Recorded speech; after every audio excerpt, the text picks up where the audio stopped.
Hello, जय हिंद, नमस्कार everyone. क्या हाल चाल। आई होप आप सभी लोग अच्छे होंगे और आप लोगों की प्रिपरेशन अच्छी चल रही होगी। प्रीलिम्स बहुत नज़दीक आ गया है।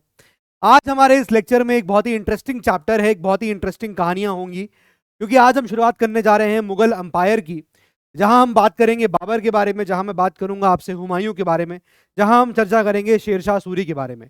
काफ़ी दिलचस्प कहानियां हैं और आई होप आपको ये कहानियां अच्छी लगेंगी, क्योंकि काफ़ी मिर्च मसालों के साथ ये कहानियां हैं।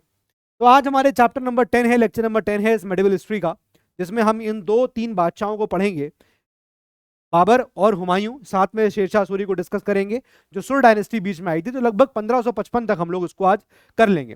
नेक्स्ट वाली क्लास में I will be dealing with you Akbar and I will be dealing with you Jahangir, और फिर उसके बाद उसकी नेक्स्ट क्लास में हम लोग शाहजहां और औरंगजेब को कवर करते हुए अपने इस पूरी सीरीज को विराम देंगे, जहां पर एक क्लास जो है वो डिसइंटीग्रेशन ऑफ मुगल्स और मराठाओं के ऊपर जो है वो होगा यहाँ पर। ठीक है, तो इस तरह से हम लोग की अगले 4 क्लासेस में कहानी चलने वाली है। आज जो बात है वो हमारी होने वाली है बाबर को लेकर और होने वाली है हुमायूं को लेकर। चलिए शुरू करते हैं। सबसे पहले स्टार्ट करते हैं।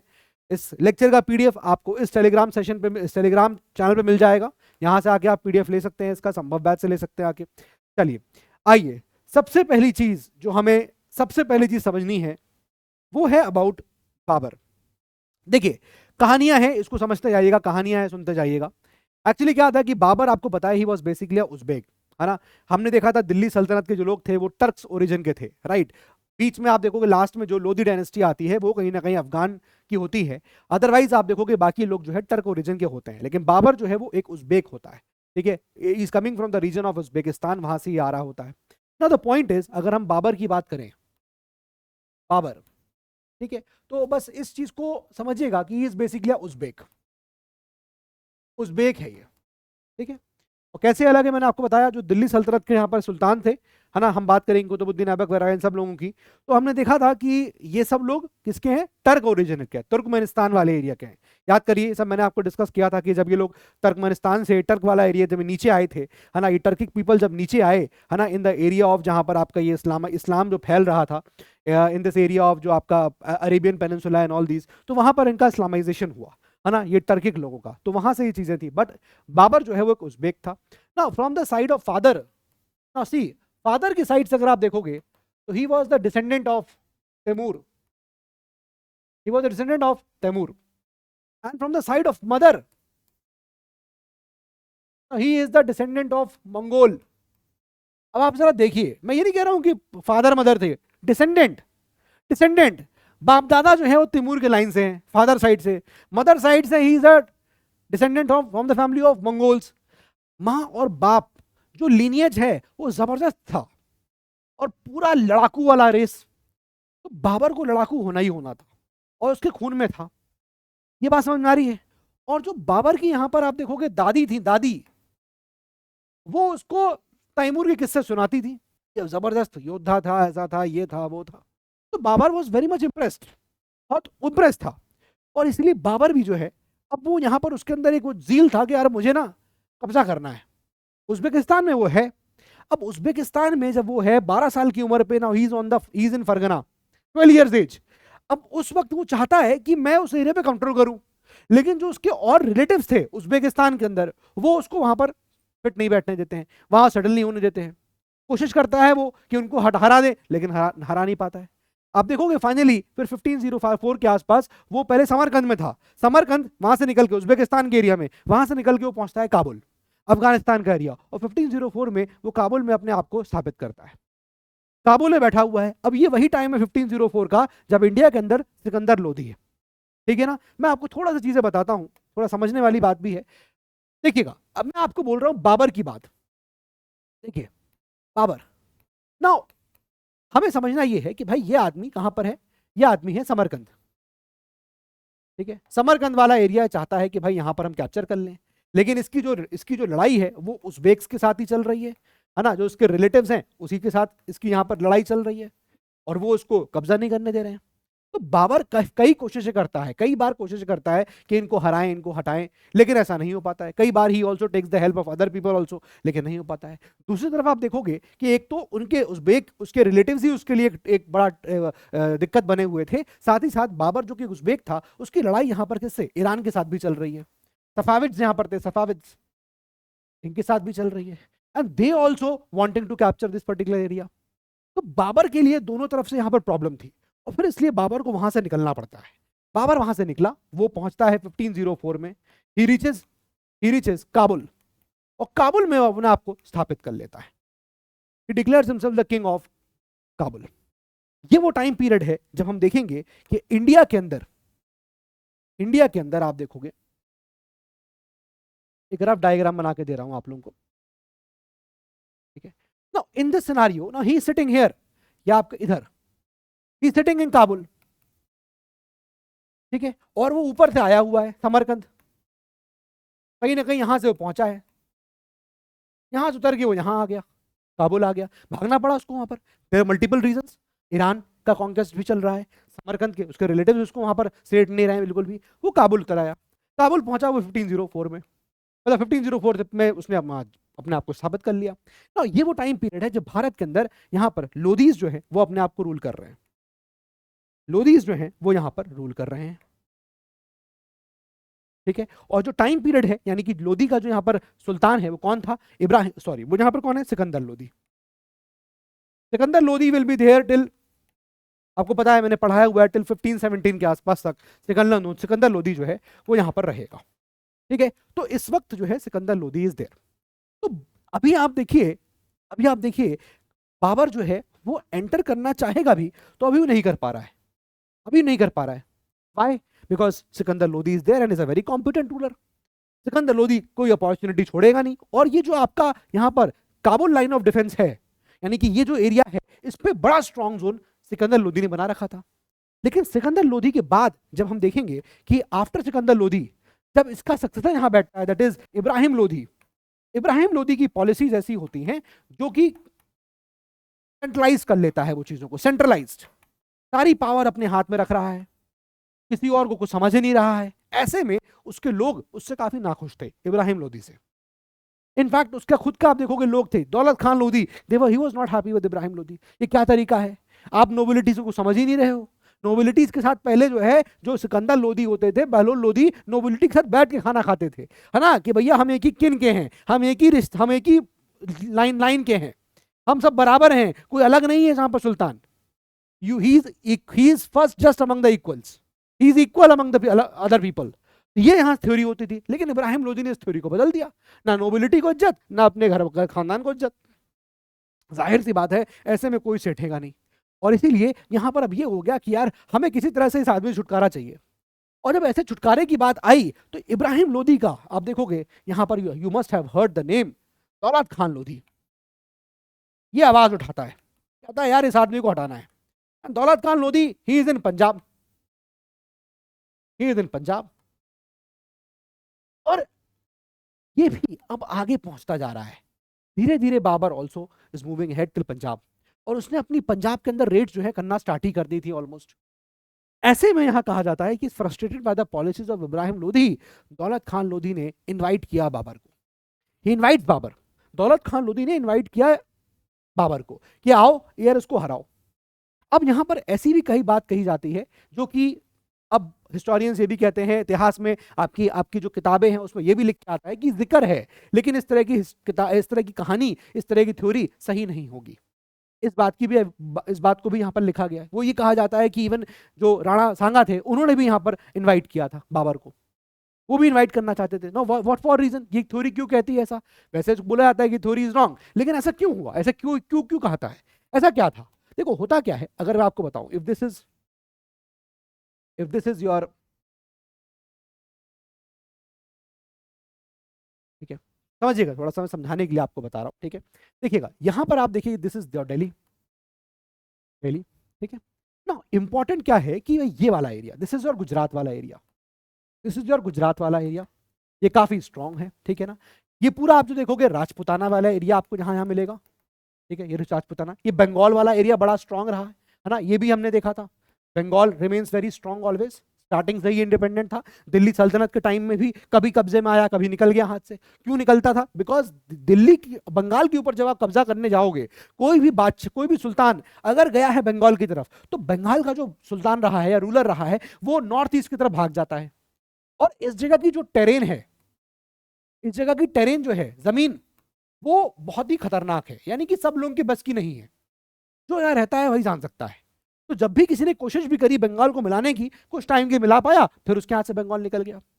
तो basically Rana Sanga is also here, है ना, या आपका he is also here in Rajputana. तो बेसिकली उनका भी यहाँ पर ये कहा जाता है कि भाई सेम चीज है, ही ऑल्सो वांट्स कि हमारा पूरा यहाँ पर कब्जा हो, पूरे रूल हो हमारा, ठीक है। So for that it was necessary कि ये जो आदमी है इब्राहिम लोदी, इसको हटाया जाए, इसको एनी हाउ जो है यहाँ से एलिमिनेट किया जाए। And in this theory it is said कि भैया जो बाबर यहाँ बैठा हुआ था उसको जो है बुलाया गया, ठीक है। ऐसा कुछ लेटर्स एक्सचेंज हुए, बट थिंग इज कि जो लेटर एक्सचेंज हुए उसमें डेट जो मिलती है वो कहीं मैच नहीं कर पाती है। ऐसा बोला जाता है हिस्टोरियंस के द्वारा कि this might not be correct because dates are not matching, है ना। ये बात बोलना कि भाई इनवाइट किया, दिस डजंट फिट्स। तो ऐसी थ्योरीज भी हैं। अगेन ये एक कॉन्ट्रोवर्शियल पार्ट है, तो ठीक है, इसको हम लोग यहाँ पर यही मान के चलेंगे कि भाई दिस इज समथिंग जो दोनों, मैंने आपको दोनों थ्योरीज बता दी, इसलिए एज अ टीचर या एज अ स्टूडेंट आप लोग बस नॉलेज रखो कि हाँ क्या था, है ना। Just not go into this ये सही है गलत है, ठीक है। अब हम जो भी रहा हो यार, है ना, जो भी है, बट हमें, मेरा काम क्या है, दोनों थ्योरीज आपको बताना। तो वो मैंने आपको यहाँ पर बताने की कोशिश जो है वो करी है, ठीक है। सो इस सिनारियो में considering this wrong also, but the thing is कि यस, दौलत खान लोधी जो यहाँ पंजाब में बैठा हुआ था, ठीक है, दौलत खान लोधी यहाँ पंजाब में बैठा हुआ था, उसने यहां जरूर इनविटेशन दिया। अब यहां पर ऐसा कहा जाता है कि भाई यहां साठगांठ हो गई थी। साठगांठ क्या थी भाई? ये था कि दौलत खान लोधी ने कहा कि ठीक है ना बाबर, तुम आओ और इब्राहिम लोधी पे चढ़ाई करो, हम तुम्हें हेल्प करेंगे, और नीचे से राणा सांगा विल आल्सो हेल्प यू। ये बात हुई थी यहां पर। तो आप देखिए बाबर को, बाबर, सबसे बड़ी दिक्कत यहां पर क्या थी, जो भारत के यहाँ सुल्तान थे, कि वो ये इस बात को महसूस नहीं कर पाए कि बाबर एक एक्सपेंशनिस्ट था। ये गलती थी, ये गलती थी। उनको लगा कि भाई ठीक है, आएगा बाबर, लड़ाई हराएगा इब्राहिम लोदी को, and he will go back. But ऐसा नहीं हुआ। वो आया एंड ही स्टेड, और वहां उसने मुगल सल्तनत की, मुगल बादशाह, मुगल साम्राज्य की, एम्पायर की स्थापना कर दी। तो दिस वाज द ब्लंडर, जो लोग समझ नहीं पाए कि बाबर एक एक्सपेंशनिस्ट है, वो एक्सपेंशन के लिए यहां पर आया हुआ है। बात समझ में आ रहा है? और बाबर का पूरा जीवन आप देखोगे, पूरा लाइफ वो लड़ता रहा, लड़ता रहा, लड़ता रहा, पूरा जीवन वो स्ट्रगल करता रहा, एंटायर लाइफ। आप देखोगे राइट फ्रॉम फरगना, वहां से वो लड़ रहा है 12 साल, उज्बेकों के साथ, ईरानियों के साथ, काबुल पहुंचा, वहां भी उसने लड़ाई लड़ी अपनी, भारत पहुंच रहा है, पंजाब पे आक्रमण कर रहा है, इब्राहिम लोदी से लड़ रहा है कंटिन्यूसली। बात समझ रहे हो आप? कंटिन्यूसली ऐसा हो रहा है। तो 1526 में बाबर आप देखिए आता है, एंड उसके बाद भी बाबर जो है वहां पर आया। फिर 1526 के बाद 1527 की लड़ाई लड़ी उसने, बैटल ऑफ आपका ये खानवा, फिर उसके बाद बैटल ऑफ गग्गर लड़ी उसने, है ना। ये सारी लड़ाइयां उसने लड़ी, लेकिन लड़ता लड़ता वो जो है फिर आखिरी में मर भी जाता है, ठीक है। लड़ता लड़ता वो आखिरी में मरता भी है, ठीक है। Just a minute guys, right. So what I was saying is कि भाई बाबर जो है वो पूरा जिंदगी लड़ाई लड़ता है, पूरी जिंदगी, और लड़ता लड़ते लड़ते लड़ते वो आखिरी में मरता है। और सबसे बड़ी बात है कि बाबर जो है कभी हार नहीं मानता, वो बहुत लड़ाई लड़ा।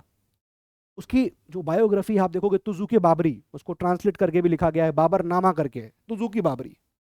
You must have heard this name, Tuzuke Baburi, और इसका ट्रांसलेशन है Baburnama, Baburnama.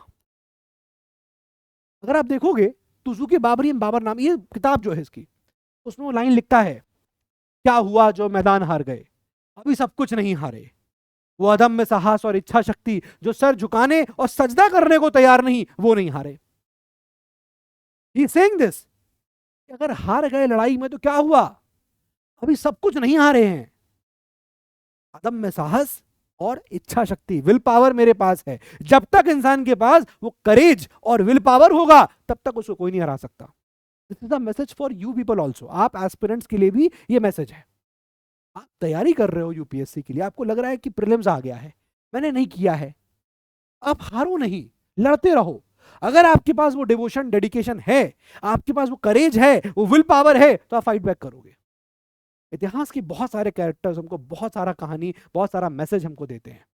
One of this is, ठीक है, हम पढ़ाई कर रहे हैं, हमें ये नहीं कहना है कि ये अच्छा इंसान है, खराब इंसान है, that is not none of our concern, वो हमारा कंसर्न नहीं है। पॉइंट इज टू से हम मैसेज क्या ले सकते हैं। मैसेज इज डोंट, अपने आप को हारा मत फील करो, लड़ते रहो जब तक लड़ सकते हो, और वही एक ट्रू एस्पिरेंट की निशानी होगी। Just keep on fighting till you can. ठीक है, तो Baburnama, Babur he saying this, क्या हुआ जो मैदान हार गए, अभी सब कुछ नहीं हारे, वो अदम्य साहस और इच्छा शक्ति, जो सर झुकाने और सजदा करने को तैयार नहीं, वो नहीं हारे। तो उसकी बाबरी में बात लिखी है उसने, इज रिटन दैट। तो बाबर जो है, जब ये पहुंचा इब्राहिम लोधी से लड़ाई लड़ने पहुंचा 1526 में, तो 1526 में you will find 1526 1526 Babar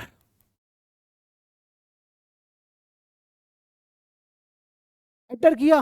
Babar था एक एक्सपेंशनिस्ट, और इस बात को समझ नहीं पाए, इस बात को समझ नहीं पाए लोग। 1526 में एंटर किया तो उसकी लड़ाई होती है, is fighting very important battle, बहुत important battle of Panipat, first battle of Panipat. Panipat की पहली लड़ाई वो लड़ता है, first battle 1526। this was fought between this was fought between Ibrahim Lodi short में लिख रहा हूं, and on the other side was Babar.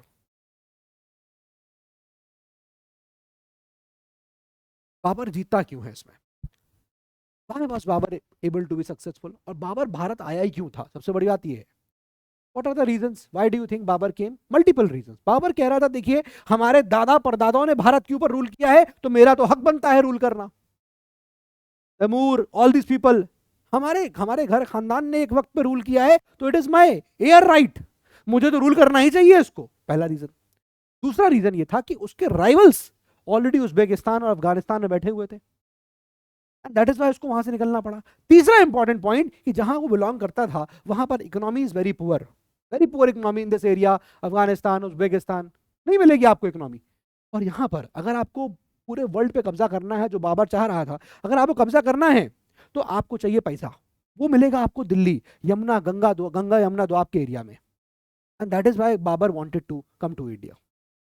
समझ में आ रहा है? 3 reasons why Babur wanted to come, क्यों बाबर आया भारत, क्यों भारत आया बाबर, यहीं पर इसको आप देख लीजिए। Why Babur came to India, Babur 3 reasons. First,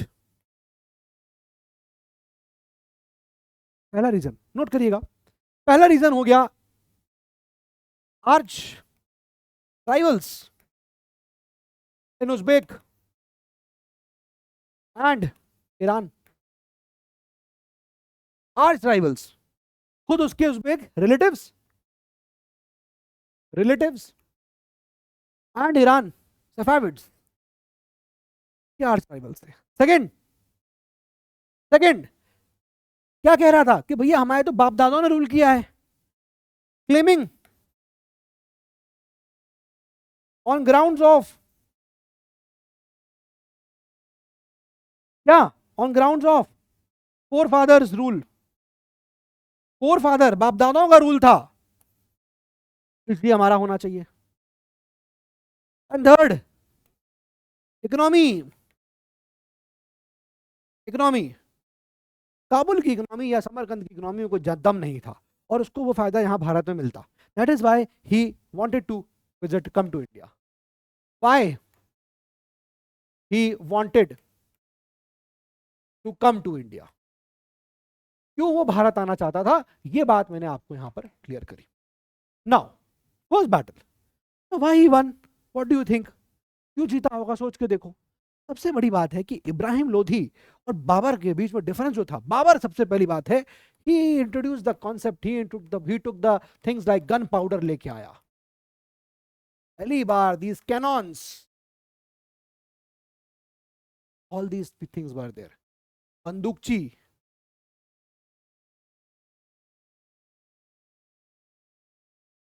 समझ रहा बात को, गन पाउडर का इस्तेमाल, तोपों का इस्तेमाल, तोप, कैनन्स, तोप, इन सब का इस्तेमाल भारत में बाबर करने वाला पहला इंसान था।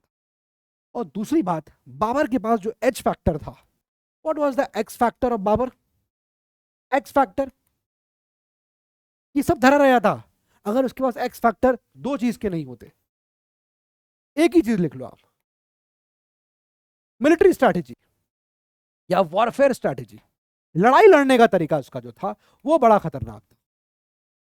वॉरफेयर स्ट्रैटेजी, दो चीजें आपको इसमें जाननी है, रूमी रूमी एंड तुगलुमा। तुगलुमा, ये दो चीजें हैं जो बाबर को एक्स फैक्टर देती हैं, और उसी की वजह से Babur kept on defeating Ibrahim Lodi, Rana Sanga, Medini Rai, Mahmud Lodi, सबको हराया उसने because of this factor, war strategy. और उसकी वॉर स्ट्रैटेजी को कोई भी डिकोड नहीं कर पाया, हर आदमी वही गलती करता रहा जो प्रीवियस आदमी कर रहा था। First battle of Panipat, Ibrahim Lodi lost and Babur won. क्या ऐसी उसकी वॉर स्ट्रैटेजी थी, आइए समझते हैं इसको। देखिए दो चीजें हैं, मैंने आपको बोला, लेट्स सी क्या दो चीजें हैं। देखिए मान लीजिए दिस इज योर एनिमी, ये आपका एनिमी है, दुश्मन, ठीक है। बाबर क्या करता था यहां पर, समझ लीजिएगा,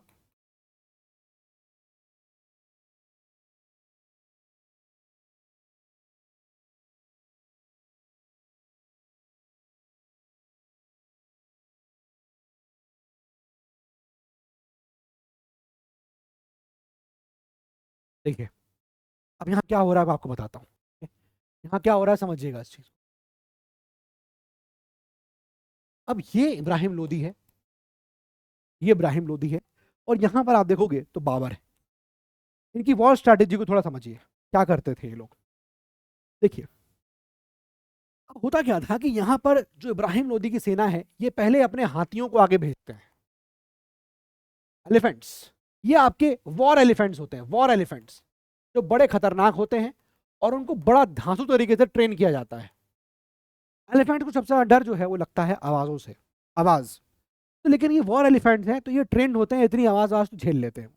लेकिन बाबर ने क्या किया, बाबर का ये जो आप फर्स्ट लाइन ऑफ डिफेंस देख रहे हो, ये वाला लाइन, ये है रूमी। तो व्हाट इज दिस रूमी, इसमें क्या हो रहा है, इसमें कम से कम 700 बुलक कार्ट्स होती थी, 700, 700 बुलक कार्ट। ये सब मैं क्यों बता रहा हूं आपको, क्योंकि यहां पर बाबर की सेना जो है वो लगभग कहा जाता है कि 20,000 से लेकर 40,000 के बीच की सेना थी।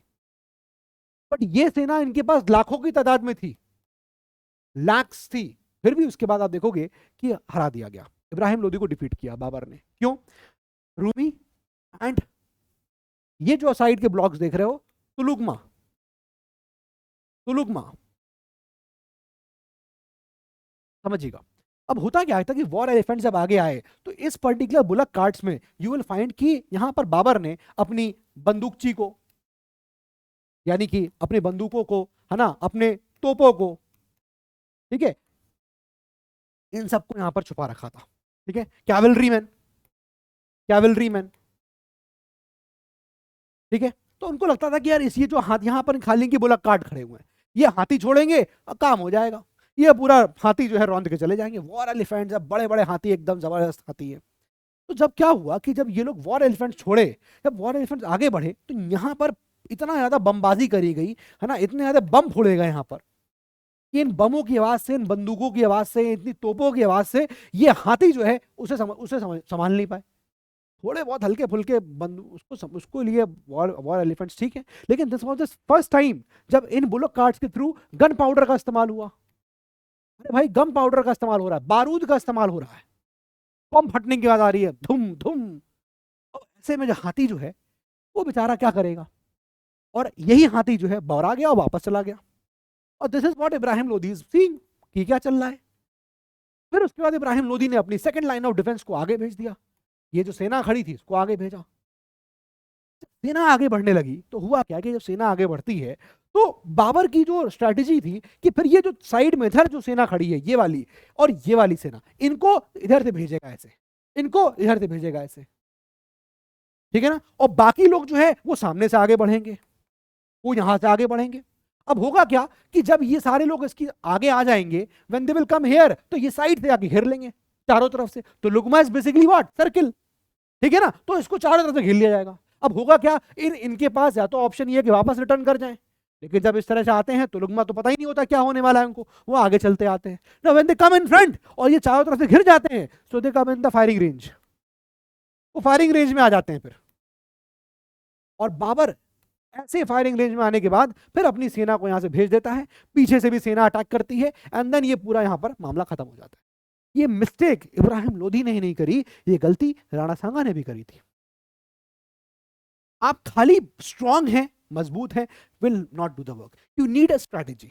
इसलिए ना कि भाई हम तो टॉपर थे, हम तो क्लास 12 में भी टॉप करके आए थे, हमारा तो नाम अखबार में आया था, हम ग्रेजुएशन में गोल्ड मेडलिस्ट हैं, कोई फर्क नहीं पड़ेगा। If you are not on the strategy what is required for the UPSC exam, आप इस एग्जाम को कभी क्लियर नहीं कर पाओगे, never ever. You have to understand the demand of the exam, आपको उस डिमांड के हिसाब से आपको काम करना पड़ेगा। अगर आप डिमांड के विपरीत जाके काम करोगे तो नहीं हो सकता। आप कितने भी गोल्ड मेडलिस्ट हो, आप कितने भी सिल्वर मेडलिस्ट हो, आप कितने भी टॉपर हो, यू कैन नॉट डू। हाँ समझ में आ रहा है? This was Rumi, this was tulughma, ये war strategy, it was a mistake of everyone. Ibrahim Lodi ने किया, राणा सांगा ने किया, इनफैक्ट इसके बाद मेदिनी राय, मैं आपको बताऊंगा, मेदिनी राय अगेन सेम थिंग, राजपुताना से जो बच गए थे आफ्टर द बैटल ऑफ खानवा, वो मेदिनी राय के साथ जुड़ गए। बैटल ऑफ घगर में, बैटल ऑफ जो आपकी जो हुई थी इसके बाद, उसमें हरा दिया गया उनको। बात समझ रहे हो? तो दीज आर द थिंग जो हमें यहां पर जानना चाहिए, ठीक है? Point is clear. Ibrahim Lodhi हार गया।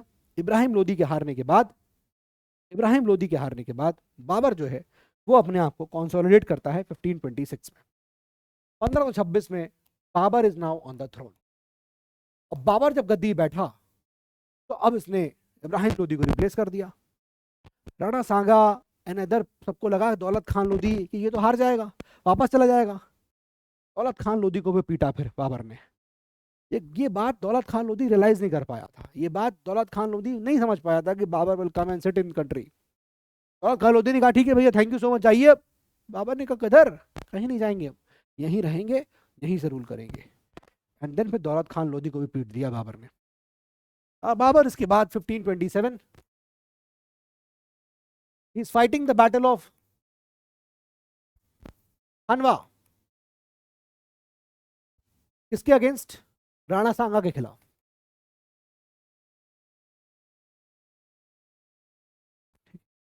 वो बैटल ग्राउंड में क्यों चूज किया गया था पानीपत? बिकॉज जो वॉर का तरीका है, जो वॉर का स्ट्रेटेजी है, रूमी बनाना, तुगलमा बनाना, ठीक है, ये जो वॉर की स्ट्रेटेजी है, ये वॉर स्ट्रेटेजी वहां पर फिट बैठ जाती, ये वॉर स्ट्रेटेजी वहां फिट बैठ जाएगी। उतना स्पेस वहां पर है पानीपत के मैदान पे। बात समझ में आ रहा है? क्लियर है ना? This is important. फर्स्ट ये बैटल याद कर लीजिएगा, 1528 battle of Chanderi, battle of Chanderi, मेदिनी राय के खिलाफ, मेदिनी राय। फिर इसके बाद 1529 battle of Ghaggar, battle of Ghaggar Mahmud Lodi के साथ, महमूद लोधी के खिलाफ। बैटल ऑफ खानवा की बात करें पहले अगर, तो बेसिकली यहां पर ये लड़ाई हुई क्यों? Why did this battle happen? क्यों हुई समझना पड़ेगा उसको भी, कुछ ज्यादा खास ऐसा रीजन वो नहीं है कि बहुत टेक्निकल हो। सिंपल रीजन इज दिस कि जब बाबर एंटर कर रहा था तो जो थ्योरी बोली जाती है कि भाई डील हो गई थी, ठीक है, फाइन, कि राणा सांगा विल हेल्प, और नहीं हेल्प करी गई, ठीक है, सेम चीज सेम वे राणा सांगा ने एलिगेशंस लगाए। तो बेसिकली इस रीजन का यहाँ allegations on both sides, allegations and charges from both side, दोनों तरफ के लोगों ने एक दूसरे पर एलिगेशन लगाया। क्या क्या लगाया? बाबर ने कहा कि भैया मेरे आने से पहले हिंदुस्तान में राणा सांगा ने कहा था कि हम नीचे से अटैक करेंगे, जब इब्राहिम लोधी की लड़ने की बात आई थी तो बैटल ऑफ पानीपत में न राणा सांगा आया ना दौलत खान लोधी आया, दौलत खान लोधी को मारा और राणा सांगा के खिलाफ भी यहाँ पर लड़ाई मोड़ ली। आप भाई क्यों नहीं हेल्प करने? और राणा सांगा ने यहाँ पर बाबर के खिलाफ यहाँ पर चार्ज किया क्या कि भाई आपने प्रॉमिस किया था हमको that you will give Agra to me, आप हमको आगरा दे दोगे। ये लड़ाई आप देखोगे it is happening very near close to Agra, आप हमको आगरा दे दोगे, आपने दिया क्यों नहीं? तो राणा बाबर ने कहा कि भैया यही डिसाइड हुआ था ना, if you would have come to help me in against Ibrahim Lodi, मैं आपको आगरा दे ही देता, लेकिन आप आए नहीं, and this became the bone of contention between the two. This led to battle of Khanwa in 1527, जिसमें यहाँ पर राणा सांगा जो है, who was having the dream पूरे हम भारत पे रूल करेंगे, वो यहाँ पर कहीं ना कहीं फुल स्टॉप लगता है। ठीक है, जो लोग इस राजपूत, अब देखो ये इंपॉर्टेंट है, बाबर के लिए भी इंपॉर्टेंट है ना, Babur is also same personality. Babur भी इस चीज को देखेगा क्या, कि गुजरात का पार्ट पे कंट्रोल हो, बंगाल के पार्ट पे कंट्रोल हो, राजपूताना पे कंट्रोल होना चाहिए, इट इज इंपॉर्टेंट। यही यही तीन पार्ट इंपॉर्टेंट, दिल्ली बैठ के बंगाल पे कंट्रोल हो और इधर कंट्रोल हो, इज इट और नॉट, यही बाबर करना चाहेगा। और जो लोग यहाँ पर खानवा से बच गए, जो राजपूत, वो यहाँ पर आके मेदिनी राय के साथ जुड़ गए। And then finally in the battle of Chanderi in 1528, for same reasons and same mistakes, Babur ने को भी हरा दिया। And then lastly battle of Ghaggar, Mahmud Lodi, now he was in Bengal, वो लोदी सुल्तान जो सिकंदर लोदी, बहलोल लोदी, सिकंदर लोदी, इब्राहिम लोदी के बाद जो चल रहे थे कुछ उनके सक्सेसर्स, वो भाग के बंगाल की तरफ आ गए। उन्होंने भी कहा कि भैया इसको हटाओ, बहुत हो गया, और वो लड़ाई होती है। देन वहां पर भी जो है लोदीज को फाइनली बहुत बुरा यहाँ पर जो है वो हार का सामना जो है करना पड़ता है। ठीक है ना, बात समझ में आ रही है कितनी नहीं आ रही है।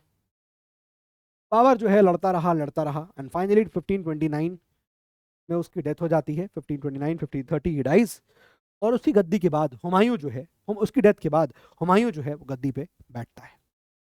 आई होप इतनी बात आपको अच्छे तरीके से समझ में आ गई होगी। यही बात है बाबर की, और बाबर की इस तरह से कहानी जो है यहाँ पर चलती है। ठीक है, तो एक बार हम लोग यहाँ पर बिफोर मूविंग टू हुमायूं, मैं एक बार गो थ्रू करा देता हूँ कि क्या क्या चीज़ें हुई थी। ठीक है, क्या क्या चीज़ें थी। तो emergence of new powers, Uzbeks थे, मैंने आपको बताया, उज़्बेक्स फ्रॉम द नॉर्थ जो कि बाबर पे एक तरह का प्रेशर बने हुए थे, एंड सफाविद डायनेस्टी जो कि ईरान में थी। ये दोनों ही पावर जो हैं आप देखोगे तो उज़्बेक के लिए या फिर जो बाबर के लिए एक चैलेंज बनी हुई थी। ठीक है, so Uzbeks Turco Mongol tribe considered uncultured by Timurids became significant. तो ये जो लोग थे ये बड़े यहाँ सिग्निफिकेंट हुए। सफाविद्स भी यहाँ पर सपोर्ट करते हैं, वो शियाइट सेक्ट थे, वाइल उज़्बेक्स जो है सुन्नी थे। तो यहाँ पर जाहिर सी बात है कॉन्फ्लिक्ट हुआ है ना, और सफाविद्स जो है वो शिया सेट के हैं, शाइट सेट के हैं, शियाइट, और यहाँ पर सुन्नी जो है ये उज़्बेक जो हैं वो सुन्नी सेक्ट के हैं। तो बेसिकली यहाँ पर शिया सुन्नी का कॉन्फ्लिक्ट था। तो ईरान के साथ तो कॉन्फ्लिक्ट वॉज ऑफ सेक्ट वाला, ईरान के साथ कॉन्फ्लिक्ट क्या था, सेक्ट का कॉन्फ्लिक्ट था। उज़्बेक लोग सुन्नी हैं, वो लोग शिया हैं, तो एक कॉन्फ्लिक्ट का रीजन ये बना। ठीक है, और यहाँ पर ये ट्राइब्स अलग अलग हैं। Then Ottoman Turks growing power in the western Asia aiming for dominance in the eastern Europe, Iraq and Iran. तो ऑटोमन टर्क्स जो बैठे हुए हैं उनका भी यहाँ पर ड्रीम है कि हम ईरान की तरफ यहाँ पर अटैक करें। So this is the world power, world का सिनारियो जो चल रहा है। किन कंडीशंस में अब यहाँ पर बाबर जो है वो आगे बढ़ रहा है। Babur rise to power 1494, as I said 1494, you will see that Babur जो है succeeded to Fergana at the age of 12 साल। 12 साल की उम्र में फरगना गद्दी बैठ जाता है, 12 इयर्स की एज पे। ठीक है, now from Fergana now he is attempting to conquer Samarkand. वो चाहता है कि समरकंद पे मेरा कब्जा हो जाए, और किससे, अपने अंकल से, लेकिन वो करने में असमर्थ रहता है। Attempted to conquer Samarkand from uncle but lost to Uzbek chief Shaybani Khan. Uzbek का उस वक्त चीफ था, उसका नाम था शैबानी खान। शैबानी खान को बाबर यहाँ पर हार जाता है। टोल्ड यू, बाबर कहता है क्या हुआ जो मैदान हार गए, अभी सब कुछ नहीं हारे, वो अदम्य साहस और इच्छा शक्ति, तो सर झुकाने और सजदा करने को तैयार नहीं, वो नहीं हारे। तो बाबर फरगना में बैठा 12 साल की उम्र पे समरकंद को जीतना चाहता है, अपने अंकल से छीनना चाहता है, लेकिन वो उसको हार का सामना करना पड़ता है शैबानी खान से। ठीक है, मूव टू कॉन्कर काबुल। 1504 में जाके वो काबुल को कब्जाता है, आपको बताया चीज। फॉर 14 ईयर्स, अब 14 सालों के लिए एम टू रिकॉन्कर होमलैंड। वो चाहता है कि उसकी जो होमलैंड है फरगना, ऑल दिस है ना, वो चाह रहा है कि he want to aim to reconquer homeland from Uzbeks. वो उज़्बेक्स से अपनी होमलैंड यहाँ पर छीनना चाहता है, seeking help from uncle ruler of Herat. तो हेरात में जो रूलर थे उनसे वो हेल्प लेता है कि भैया हमारा जो होमलैंड है उसको जीतने में मदद करिए, लेकिन वो भी अनसक्सेसफुल रहता है, वहां भी वो नहीं जीत पाता है, हार जाता है। कॉन्फ्लिक्ट बिटवीन उज़्बेक्स एंड जो सफाविड्स जो ईरान ओवर हेरात एरिया। तो इसके लेकर भी यहाँ पर इराक और उज़्बेक यानी उज़्बेक्स के बीच में कॉन्फ्लिक्ट चल ही रहा था। ठीक है, तो उसने सोचा कि भाई उज़्बेक जो है ऑलरेडी मेरे अगेंस्ट है, तो हम एक काम करते हैं, हम इनके थ्रू जाते हैं, सफाविड्स ऐसे काम करते हैं। Babur's rise to power. ना यहाँ पर आप देखोगे बहुत सारे कुछ नाम यहाँ पर आते हैं। ठीक है, not of much importance, but ये देखिएगा शाह इस्माइल्स विक्ट्री। अल्टीमेटली शाह इस्माइल जो है वो शैबानी खान को हरा देता है। ओवर शहबानी खान इन 1510। तो काबुल के बाद आप देखिएगा 1510 की बात है कि शाह इस्माइल जो है वो शहबानी खान को हराता है, जिसने बाबर को हराया था अल्टीमेटली, ठीक है ना। ना Babur's attempt to regain Samarkand, वो सोचता है अच्छा शहबानी खान चला गया है, समरकंद आज जीतते हैं, लेकिन फिर बाबर फेल कर गया, ठीक है। विद ईरानियन फोर्सेस, ईरान के साथ मिलकर हम लोग जो है जीत जाएंगे। अब देखो कहानी ये है कि उज़्बेक्स का जो लड़ाई है, उज़्बेक्स का कॉन्फ्लिक्ट जो है वो ईरान के साथ है, ईरान के साथ है, और बाबर इनको सपोर्ट कर रहा है। Babur attempt to regain Samarkand कि भैया चलो एक काम करते हैं, ईरान की फोर्स के साथ हम लोग समरकंद को यहाँ पर कैप्चर कर लेते हैं, ठीक है, समरकंद को यहाँ पर कैप्चर कर लेते हैं, ये कोशिश यहाँ करी गई, ठीक है। But ousted by Uzbeks again, ousted by Uzbeks again. Now Shah Ismail's defeat, Shah Ismail's defeat by Ottoman sultan in 1514 leaving Uzbeks masters of Transoxiana. तो अल्टीमेटली ठीक है, समझ में आ रहा है कि ठीक है शाह इस्माइल का डिफीट हो जाता है, ऑटोमन जो सुल्तान होते हैं वहाँ वाले वो हरा देते हैं शाह इस्माइल को, and leaving Uzbeks master of Transoxiana. तो अल्टीमेटली क्या हुआ कि ये जो ट्रांसऑक्सियाना का एरिया है, जो नदी है, ठीक है, ट्रांसऑक्सियाना वाला पार्ट जो आप देखोगे तो उसको अल्टीमेटली यहाँ पर कैप्चर कर लिया जाता है। These events force Babur to look forward to India. तो मैंने आपको जो आसान सी भाषा में बताया, आप उतना समझिएगा कि वहाँ की इकोनॉमिकल सिचुएशन कैसी है, ठीक है। वहाँ का हमने देखा कि किस प्रकार से उसके खुद के राइवल्स वहाँ बैठे हुए थे, ठीक है, और फिर उसने अपना हक बताया था कि मेरे बाप दादाओं ने जो है वो कंट्रोल किया, इसलिए मैं बता रहा हूँ। तो कॉन्क्वेस्ट ऑफ इंडिया पर निकलता है, ठीक है। बाबर का क्या इंटेंशन था, Babur intention and motivation for conquest, क्यों वो कॉन्क्वेस्ट करना चाहता था, मैंने आपको इसके मल्टीपल रीजन ऑलरेडी बता दिए। पहला क्या था, उसने कहा था कि भाई desire for conquest of Hindustan from the times he obtained Kabul. तो जब से उसने काबुल को कब्जा किया था 1504 में, तब से बाबर का ये इंटेंट था कि हम यहाँ पर हिंदुस्तान में कब्जा करें। और मैंने बताया रीजन क्या है, फैबुलस वेल्थ है भारत के अंदर, है ना, it's a land of gold and riches.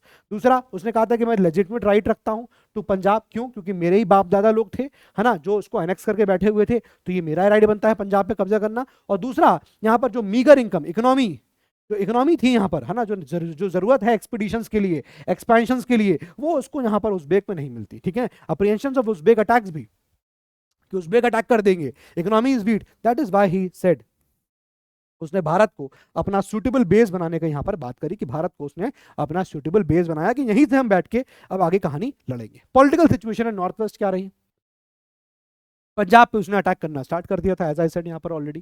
तो सिकंदर लोदी की डेथ होती है कब, 1517 तक, तब तक सिकंदर लोदी था, ठीक है। और उसके बाद इब्राहिम लोदी आया। इब्राहिम लोदी मैंने बताया कि उसकी ऐसी यहाँ पर सेंट्रलाइज पॉलिसीज थी जिससे उसके अफगान चीफ और उसके राजपूत यहाँ पर क्या हो गए, नाराज हो गए कि क्या तरीका है ये। दौलत Khan Lodi the governor of Punjab जो उस वक्त था, मैंने आपको बताया ये चीजें भी, है ना, and he was an independent ruler, attempted to consolation with Ibrahim while annexing their frontier tracts. तो वही होगा, Daulat Khan Lodi will be frustrated by the policies of Babur, and then finally यहाँ पर आप देखोगे कि दौलत खान का इंटेंशन था, Daulat Khan detention of Babur's envoy led to hostilities, लड़ाई होती है। Babur return to Kabul followed by Daulat Khan occupation of Bhera and expulsion of Babur's agents. Bhera को कैप्चर कर लिया था बाबर ने, conquest of Bhera in 1518-19 followed by request for succession of Turk held areas. ये सब बाबर कब्जा कर रहा था, ठीक है। दौलत खान लोदी यहाँ पर जो एक तरह से क्या, जब वापस चला गया बाबर, तो बेसिकली जब बाबर जो है काबुल रिटर्न हो गया, तो फिर से ये एरिया जो है भीरा और सब चीजें जो है वो यहाँ पर दौलत खान लोदी के कब्जे में आ गई। बाबर रिटर्न करता है फिर से 1520 से 21 के बीच में वापस भारत आता है, फिर वो भीरा और सियालकोट और लाहौर इन सबको कैप्चर कर लेता है, सीज ऑफ कांधार को कैप्चर करता है, एंड देन एक साल के बाद आप देखोगे siege of Kandahar and recaptured after a year and half. कुल मिला के दिस इज द थिंग, इतना डिटेल में आपको जाने की जरूरत है नहीं कि उसने फिर एक साल अगर क्या किया। अल्टीमेटली हमको बस इसके बाद सीधे एंटर करना है अपने टाइम पे कि भाई कैसे यहाँ पर वो चीज़ों को आगे बढ़ाता है, ठीक है। तो दौलत खान लोदी ने कैसे यहाँ पर एलिजियंस चेंज कर लिया, पहले वो कुछ और बोल रहा था, बाद में कुछ और कहा उसने, है ना। दौलत खान लोदी ने फाइनली आप देखोगे submission to Babur's approach, pardon with 3 weeks of crossing Indus, within 3 weeks of crossing the Indus became master of Punjab in 1525। तो बेसिकली बाबर जो है पंजाब के एरिया में आके यहाँ पर बैठा जाता है, ठीक है। इसीलिए यहाँ पर कहा जाता है कि प्रोबेबल इन्विटेशन जो है, नॉट समथिंग जो कि 100% ट्रू है, इट्स अ प्रोबेबल थिंग, है ना। लेकिन हिस्टोरियंस कई जगह ऐसा भी कहते हैं कि ये डेट मैच नहीं करती, it's not matching with the dates. तो ये प्रोबेबिलिटी है कि शायद ऐसा हुआ होगा, इन्विटेशन फ्रॉम राणा सांगा भी क्या होगा टू इनवाइट टू इंडिया, ऐसा होगा। और गलती वही थी कि ये नहीं देख पाए कि बाबर जो है वो एक तरह का एक्सपेंशनिस्ट है ना, ये चीज़ यहाँ पर इसको फिगर आउट नहीं कर पाए। Now the battle of Panipat, ठीक है, 20 अप्रैल 1526। अब इसकी कहानी मैंने आपको ऑलरेडी डिस्कस कर दी है, आप इसको प्लीज गो थ्रू कर लीजिएगा, ठीक है। 1 लाख की सेना थी यहाँ पर, इब्राहिम लोदी के पास मेट बाबर एट पानीपत, 1 लाख की सेना उसके पास थी, 1000 हाथी थे, है ना। And I told you about everything कि बाबर की क्या स्ट्रैटेजी थी यहाँ पर, किस प्रकार से वो लड़ता था, है ना। उसने यहाँ पर क्या गनर्स का इस्तेमाल किया, आर्टिलरी का इस्तेमाल किया, ऐसा करने वाला बाबर यहाँ पर भारत में पहला आदमी था, किसी को पता ही नहीं था कि क्या चीज़ें होती हैं, है ना। और इब्राहिम लोदी जो है forces hesitated due to Babur strong defences, Babur flanking manoeuvres, और बहुत सारी तारीफें लिखी हुई हैं। ये लड़ाई जो पानीपत की हुई थी ये सिर्फ 2 से 3 घंटा ही चली थी, ये बात समझिएगा। ये आप देखिए, ये देख रहे हैं आप, this is the war elephants, बड़े बड़े यहाँ पर एलिफेंट्स थे। और ये लड़ाई, पानीपत की लड़ाई मात्र 2 से 3 घंटा चली थी, इससे ज़्यादा यहाँ पर लड़ाई नहीं चली थी। एंड फाइनली इब्राहिम लोदी का यहाँ पर चैप्टर खत्म होता है। एंड उसके बाद ये पूरा जो बाबर है वो पूरी चीज़ों को कब्जा करके बैठ जाएगा, ठीक है। तो बैटल ऑफ खानवा भी इसके बाद मैंने डिस्कस कर लिया आपसे। बैटल ऑफ खानवा क्या रीजंस थे। Rana Sanga threatened by Babur's expanding empire in Indo Gangetic, तो बाबर का सपना था, सपना क्या, बाबर ये चाहता था भाई ठीक है अब गुजरात कैप्चर करना है, राजपुताना कैप्चर करना है, बंगाल कैप्चर करना है, ठीक है। वही एक्विजिशन लगाए, ब्रीच ऑफ एग्रीमेंट किया है। आपने कहा था इब्राहिम लोदी के सामने, इब्राहिम लोदी से लड़ाई हो रही थी कि आप हमको हेल्प करेंगे, है ना। ये आपने तो एक दूसरे पे आरोप लगाए गए। Rana Sanga allied with Afghans and other Rajput rulers against Babur, Babur के खिलाफ लोग चले गए। Babur declared war against Sanga as jihad, banning wine and custom taxes on Muslim, ठीक है। ये सब Babur entrenched at Khanwa utilize similar defensive tactics at Panipat, जो उसने पानीपत में किया था वो उसने खानवा में भी किया। And that is why Babur का यहाँ पर आपको विक्ट्री देखने को मिलेगा, ठीक है। तो फियर्स बैटल हुआ, यहाँ पर भी देखिए सेम चीजें हैं, अगेन वही बात हुई यहाँ पर, अगेन वही आर्टिलरी का इस्तेमाल किया, फिर वही उसने अपने मैनूवर्स निकाले, ठीक है। फिर वही Babur emerge victorious, Sanga escaped but later poison by his own nobles, खुद के नोबल्स ने पॉइजन कर दिया। Battle secured Babur's position in Delhi Agra region के एरिया में, यहाँ पर बाबर का एक कब्जा हो गया, स्ट्रॉन्ग होल्ड हो गया। Dream of united Rajasthan under Sanga's rule, वो यहाँ पर फाइनली फुल स्टॉप लग गया। जो सपना था यहाँ पर कि एक यूनाइटेड रूल में करेंगे, उस पर यहाँ पर जो राणा सांगा का सपना था वो फाइनली यहाँ पर फुल स्टॉप लग गया।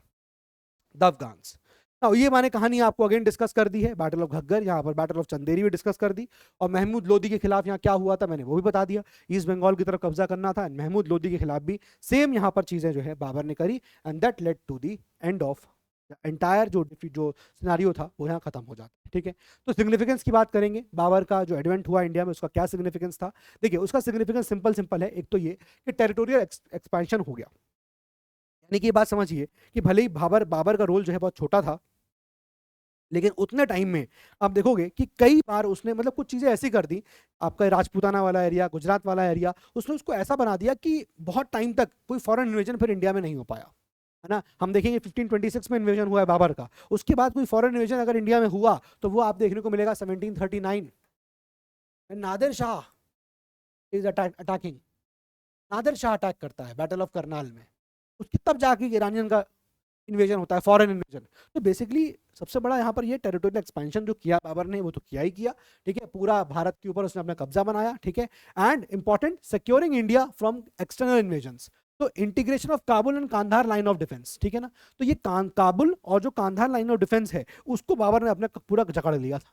यानी काबुल से लेकर कांधार तक यहाँ पर कोई एंट्री ना हो पाई। पूरा क्या एरिया है, दिस इज द एरिया जब आप एंट्री करोगे, ठीक है ना। आप यहाँ देखोगे, if you see this area तो you will find this full area, this area, ये पूरा यहाँ पर कब्जा करके बैठ गया था कौन, बाबर। इसने पूरा टेरिटोरियल एक्सपेंशन ना किया, from you will find from Kabul to Kandahar line of defence, ये पूरा एरिया जो है कैप्चर करके बाबर ने बैठ लिया। और जब ये कैप्चर हो गया तो कोई और फर्दर यहाँ पर आप देखिए कोई इन्वेजन भारत के अंदर नहीं हो पाया, ठीक है। और फिर उसके बाद जब इन्वेजन हुआ तो फिर वो आप देखोगे तो ईरान से ही इन्वेजन हुआ। एक ईरानियन जिसका नाम क्या था, इसका नाम है नादिर शाह, वो इन्वेट करेगा 1739 में, ठीक है। आई होप ये बात आप यहाँ पर समझ पा रहे होंगे, ठीक है। तो पहला तो सिग्निफिकेंस है टेरिटोरियल एक्सपेंशन। सेकंड है मिलिट्री इनोवेशन, ये मैंने आपको अगेन समझा दिया कि जो उसके तरीके थे बाबर के वो अपने आप में बहुत ज़्यादा मतलब best of the best veg थे, फर्स्ट ऑफ द टाइम इस्तेमाल किए गए थे, लोग जानते ही नहीं थे, है ना। उसके पास न्यू वॉरफेयर टैक्टिक्स थी, स्किल्ड लोग थे, है ना। आर्टिलरी का इस्तेमाल किया, कैवलरी का इस्तेमाल किया, उसने गन पाउडर का इस्तेमाल किया। तो ऑल दीज थिंग्स जो थे, जो ऐसे ही यहाँ पर सुपड़ा साफ करते चले गए दूसरे लोगों का। Restoration of crown prestige, now restored prestige of crown eroded since Firoz Tughlaq's death, Afghan ideas of tribal independence and equality partially overcome and Babur Timurid lineage elevated his status, ultimately यहाँ पर उसका स्टेटस ही बढ़ गया, है ना। फिर उसने रिस्टोर किया, जो क्राउन प्रेस्टीज था उसे वापस उनको दिलाया कि ठीक है भैया एक प्रेस्टीज आपका जो राजा महाराजा है उनका प्रेस्टीज जो है यहाँ रहेगा, मतलब यानी कि प्रेस्टीज मतलब कि जो एक ताजपोशी थी बाबर के लीनिएज की, है ना, वो सबको वापस से उसने स्टेटस को वापस बना दिया, ठीक है। Personal qualities and leadership qualities मैंने आपको ऑलरेडी डिस्कस किया, उसकी मैंने सेइंग्स ही आपको बताया है ना, कितना लड़ाकू था वो। Religious tolerance and cultural pattern, अब ये बहुत बड़ी चीज थी बाबर की, है ना, रिलीजियस टॉलरेंस किया उसने, religious tolerance, orthodox Sunni, but not bigoted, free from theological and sectarian conflict. Sectarian conflict इस तरह की चीजें नहीं थी। Declared battle against Sanga as jihad for political reasons. यहां पर यह बात कही जाती है हिस्टोरियंस के द्वारा कि यहां पर जो उसने राणा सांगा के खिलाफ लड़ाई छिड़ी, वो जिहाद जो बोला उसने, है ना, कि सारे मुसलमान यूनाइट हो जाएंगे, कि भैया वो हिंदू है, तो यहां पर हिस्टोरियंस ही कहते हैं, मैं नहीं कह रहा हूं, ये हिस्टोरियंस कहते हैं, ये बातें आपके एनसीईआरटी में लिखी हैं। ये उनका कहना यह है कि देखिए, एक राजा के एंगल से आप सोचिए कि आप राजा होते तो आपका ऑब्जेक्टिव क्या है? जीतना, आप कैसे भी जीतो। तो यहां पर ये बोला गया कि भाई राजा का काम क्या है? जीतना।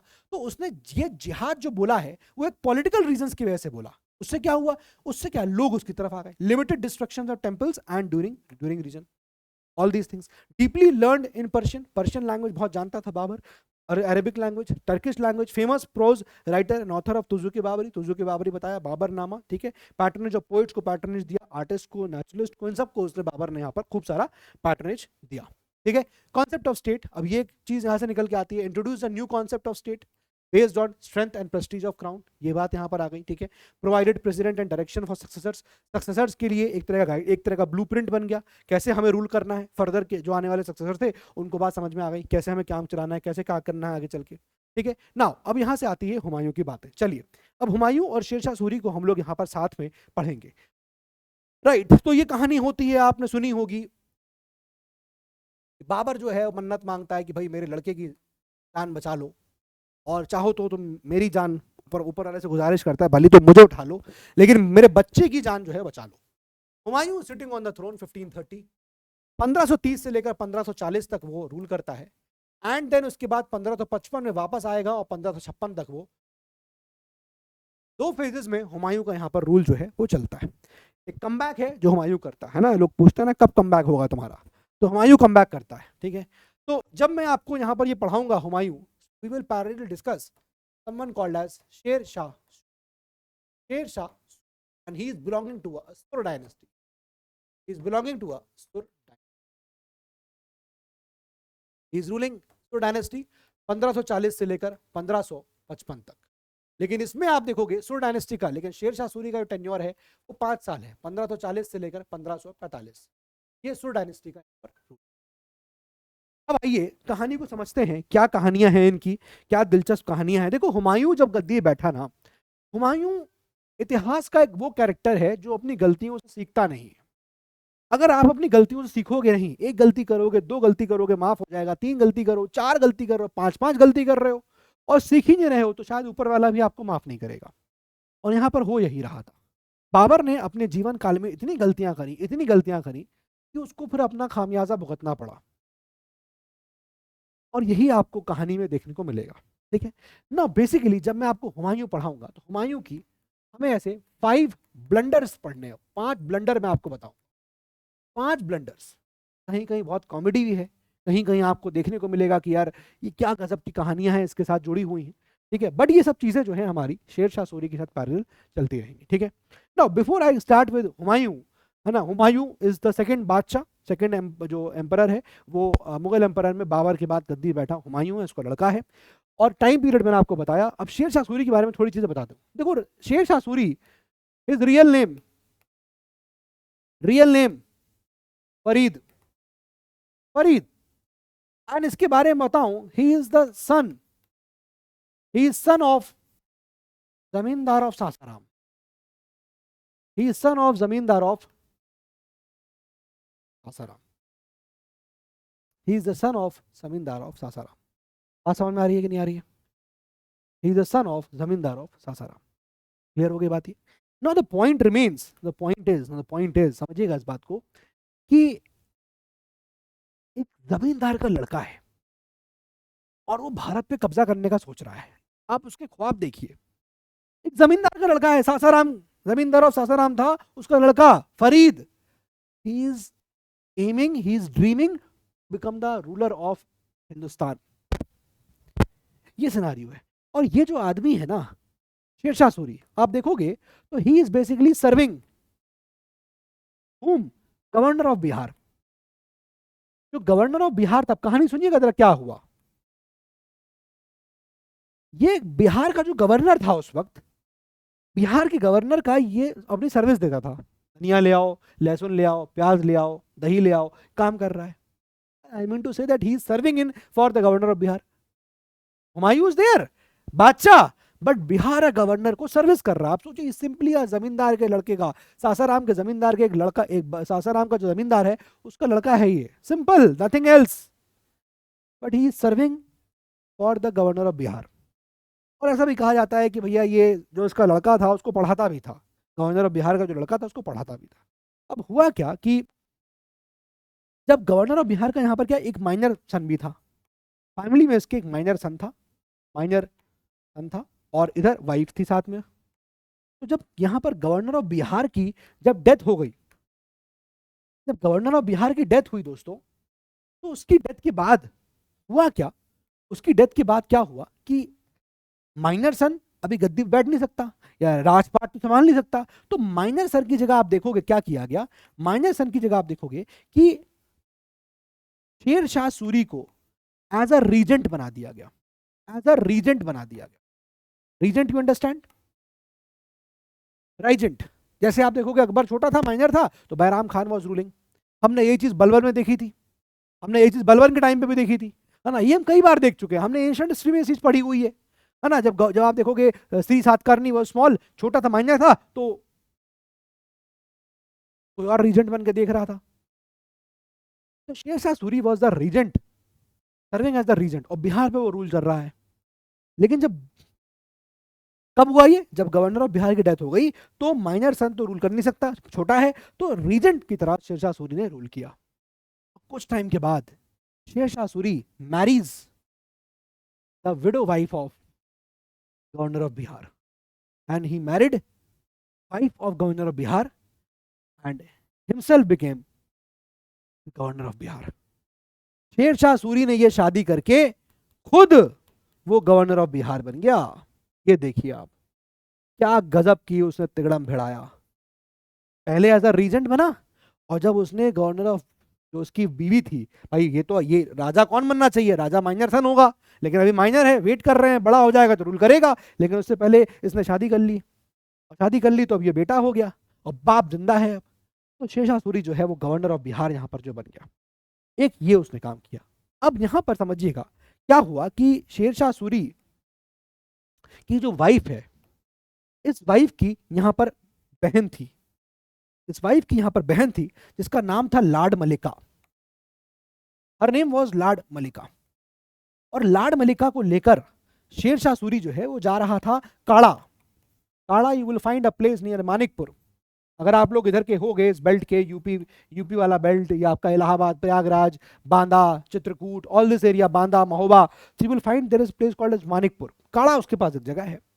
तो लाड मलिका की शादी जो है वो मानिकपुर के राजा के साथ हुई थी, काड़ा के यहाँ पर रूलर के साथ हुई थी। ठीक है, तो जब शेरशाह सूरी लाड मलिका को लेकर जा रहा था छोड़ने के लिए, तो शेर का अटैक हो गया था। और जब शेर का अटैक हुआ तो शेरशाह सूरी सिंगल हैंडेडली, उसने, ऐसा कहा जाता है कि शेर से लड़ाई लड़ी, और इसीलिए वो टाइटल जो है आप देखोगे शेर उसको यहाँ पर है, शेर शाह सूरी। और इस बात से, इस लड़ाई से जो है लाड मलिका बड़ा इंप्रेस हो गई कि क्या बात है यार, शेर से फाइट कर लिया, 6 पैक एब भी है, बाइसेप्स और ट्राइसेप्स सब है, खतरनाक। लाड Malika impressed, Lad Malika is now waiting for the right time. और लाड मलिका को राइट टाइम कब मिला कि जब काड़ा मानिकपुर के जो राजा था उसकी डेथ हो गई, उसकी डेथ हो गई, तो शेर शाह सूरी मैरीज लाड मलिका। और लीजिए भाई साहब, क्या बात है, 2 शादियां, जिंदगी अलग हो गई। कहा जाता है कि शादियां से जिंदगी, लेकिन इनकी ऊपर चली गई थी। 2 शादियां, पहली शादी गवर्नर ऑफ बिहार की वाइफ से किया जब गवर्नर ऑफ बिहार की डेथ हो गई, और दूसरी शादी उसने अपनी साली से करी जब उसके यहाँ पर हस्बैंड की डेथ हुई काड़ा मानिकपुर की, तो उसने शादी कर ली। Now he is having 2 provinces. आप देखिए इसको, इसके पास अब 2 प्रोविंसेस आ गए हैं शेरशाह सूरी के पास। बिहार तो आ ही गया है, you know the area of Bihar, और दूसरा काड़ा मानिकपुर का एरिया भी उसके अंदर आ गया है। और ये सब होते हुए हुमायूं देख रहा है, चल क्या रहा है भाई साहब, काड़ा भी पकड़ लिया, बिहार भी पकड़ लिया, समझ रहे हो उस चीज को, getting this point, Humayun is watching all this. Shershah Suri finally आप देखोगे he takes hold of a place Kara, Kara में यहाँ फोर्ट था, काड़ा मानिकपुर में यू विल फाइंड यहाँ पर फोर्ट है, चुनार फोर्ट, चुनार फोर्ट। और यहां पर इसने क्या किया है शेरशाह सूरी ने, हुमायूं का जहां पर आप देखोगे यू विल फाइंड दैट यहां पर चुनार पे शेरशाह सूरी का कब्जा हो गया था, काड़ा पे है ना, ये देखा हमने, कब्जा हो चुका है इसका। तो हुमायूं को ये बात पता चलती है और हुमायूं आया और हुमायूं ने हर तरफ से इस पूरे किले को घेर लिया। अब आमने सामने आ गई तो भाई ये पावर एक्सपैंड हो रही है ना, तो हुमायूं कुछ तो करेगा ना कि भैया बंगाल बिहार भी ले लिया, मानिकपुर काड़ा भी आ गया, चुनार भी कब्जे में है। तो हुमायूं गया और हुमायूं ने चारों तरफ से किलाबंदी कर दी। हुमायूं ने कहा कि भैया छोड़ दो मेरे बेटे को वरना चढ़ाई कर देंगे तुम्हारे ऊपर। तो हुमायूं ने धमका दिया, लेकिन सबसे बड़ी गलती ये थी कि हुमायूं ने धमकाया, किले की घेराबंदी कर ली, पूरा सामने कंट्रोल था शेरशाह सूरी के ऊपर हुमायूं का। हुमायूं चाहता तो वहीं पर शेरशाह सूरी को मार सकता था, अंदर रेड कर देता और शेरशाह सूरी को मार देता, वहीं पर शेरशाह सूरी का चैप्टर क्लोज हो जाता। लेकिन यहां पर पहली सबसे बड़ा ब्लंडर जो हुमायूं ने किया वो ये किया कि चुनार फोर्ट को घेराबंदी करने के बाद उसने यहां पर शेरशाह सूरी को मारा नहीं। This was the first and the biggest blunder made by Humayun, पहला ब्लंडर। पॉइंट इज क्लियर, बात समझ में आ गया? फर्स्ट। सेकंड, अब क्या हुआ, अब क्या हुआ कि वापस चला आया, डरा धमका के कि ऐसा करोगे वैसा करोगे, ये कर देंगे वो कर देंगे। तो सेकंड एपिसोड इज कि भाई जब बहादुर शाह गुजरात का जो रूलर था, जब वो राजपुताना ये सब एरिया पे चढ़ाई कर रहा है, तो वहां पर जो रूलर था वो रानी कर्णावती थी, ठीक है, रानी कर्णावती।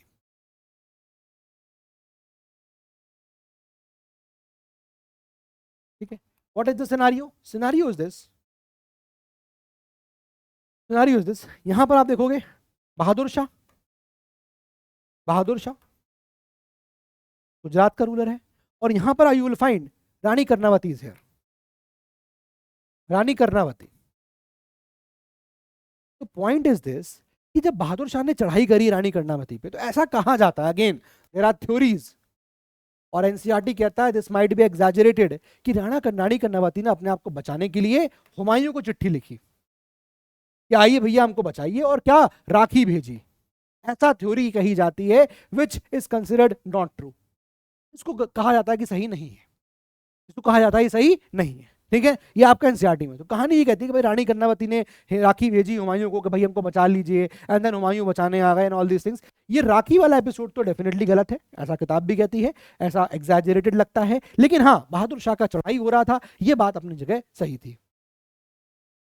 तो यहां पर जब इस प्रकार की चीजें थी, जब हुमायूं के पास मौका था कि रानी कर्णावती के साथ वो एक अच्छा अलायंस कर सकता था, एक अच्छा हेल्पिंग हैंड बढ़ाता और रानी कर्णावती के साथ मिल लेता, लेकिन जो हुमायूं के जो एडवाइजर थे ना वो बड़े बेकार थे। और आपके एडवाइजर्स अच्छे हों, दिस इज वेरी इंपॉर्टेंट, ये बहुत बड़ी बात होती है, किसी भी बादशाह के, किसी भी सुल्तान के, किसी भी रूलर के, किसी भी मंत्री के, किसी भी प्राइम मिनिस्टर, सब चीजों के लिए आपके भी, आप जब यूपीएससी में तैयारी कर रहे हो तो आपके भी फ्रेंड्स, आपके एडवाइजर्स, आपके मेंटर्स बहुत अच्छे होने चाहिए। और अगर आपके मेंटर अच्छे नहीं है, आपके एडवाइजर्स अच्छे नहीं है, आपके दोस्त अच्छे नहीं है, you will be in problem.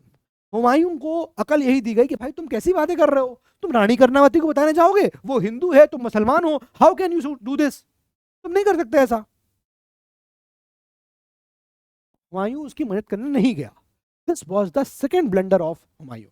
Akbar ने ये काम किया, अकबर ने राजपूत की अलग पॉलिसी बनाई थी, राजपूतों को इज्जत दिया, उनको हाई पोस्ट मनसब दिए, रैंक्स दी, और Humayun did this blunder. Humayun ने, उसके पास मौका था, आप बाहर से आए हो यार, आप बाहर से आए हो, आप समरकंद, अफगानिस्तान, उज्बेकिस्तान से आए हो, आप बाहर के लोग हो, आप इस प्रजा, ये प्रजा आपको कैसे एक्सेप्ट करेगी, नहीं करेगी एक्सेप्ट आपको। It is important, it is important कि आप अपना ट्रस्ट जीतो, और लोकल लोगों से दोस्ती करते, अकबर ने किया। Are you getting this point? This was the blunder of Humayun. Second blunder, second blunder, ठीक है, ये कहानियां आपको दी गई हैं, मैं काम करता हूं, इसको लिखता चलता हूं, blunders of Humayun. Blunders of Humayun. ठीक है, अब ब्लंडर्स ऑफ हुमायूं की बात करेंगे। पहला ब्लंडर मैंने बता दिया आपको, याद रहेगा, मैं खाली लिख देता हूं, चुनार एपिसोड। याद रहेगा चुनार एपिसोड, काड़ा वाला मानिकपुर वाला एपिसोड याद रहेगा, पहला उसका ब्लंडर था। ठीक है, सेकंड एपिसोड रानी कर्णावती एपिसोड, रानी कर्णावती एपिसोड। ठीक है, जो एक दोस्ती हो सकती थी, वो अपॉर्चुनिटी यहां पर बाबर ने, सॉरी हुमायूं ने खो दी। Third blunder Bahadur Shah episode, Bahadur Shah का एपिसोड, गुजरात एक्सपेडिशन। क्या था बहादुर शाह का एक्सपेडिशन? गुजरात एक्सपेडिशन। बहादुर शाह का एक्सपेडिशन की जगह इसको आप गुजरात एक्सपेडिशन लिख लो, it will be better. Gujarat episode. अब हुआ क्या कि अब हुमायूं जो है, अगेन थिंग इज कि गुजरात बहुत इंपॉर्टेंट होता है। हमने स्टार्टिंग से देखा बंगाल बहुत इंपॉर्टेंट है, हमने स्टार्टिंग से देखा। इसके ऊपर कब्जा करना हर बादशाह का, हर सुल्तान का, हर रूलर का यहाँ पर जो है टारगेट होता है। तो गुजरात एक्सपेडिशन ये था कि जब हुमायूं फाइनली गुजरात में एंटर किया, बहादुर शाह को चेस कर रहा था। ठीक है, बहादुर शाह को चेस किया जा रहा था, और बहादुर शाह को चेस करने की वजह से हुमायूं जो है, हुमायूं एंटर्स गुजरात, हुमायूं एंटर्स गुजरात। वो गुजरात में घुसता है, बहादुर शाह को हराता है, कब्जा करता है गुजरात को, और गुजरात कब्जा करने के बाद हुमायूं जो है गुजरात को दे देता है अपने भाई अस्करी को। अपने भाई अस्करी को उसने गुजरात दे दिया कि तुम संभालो। और अस्करी को गुजरात देने के बाद हुमायूं जो है वहां से निकल गया।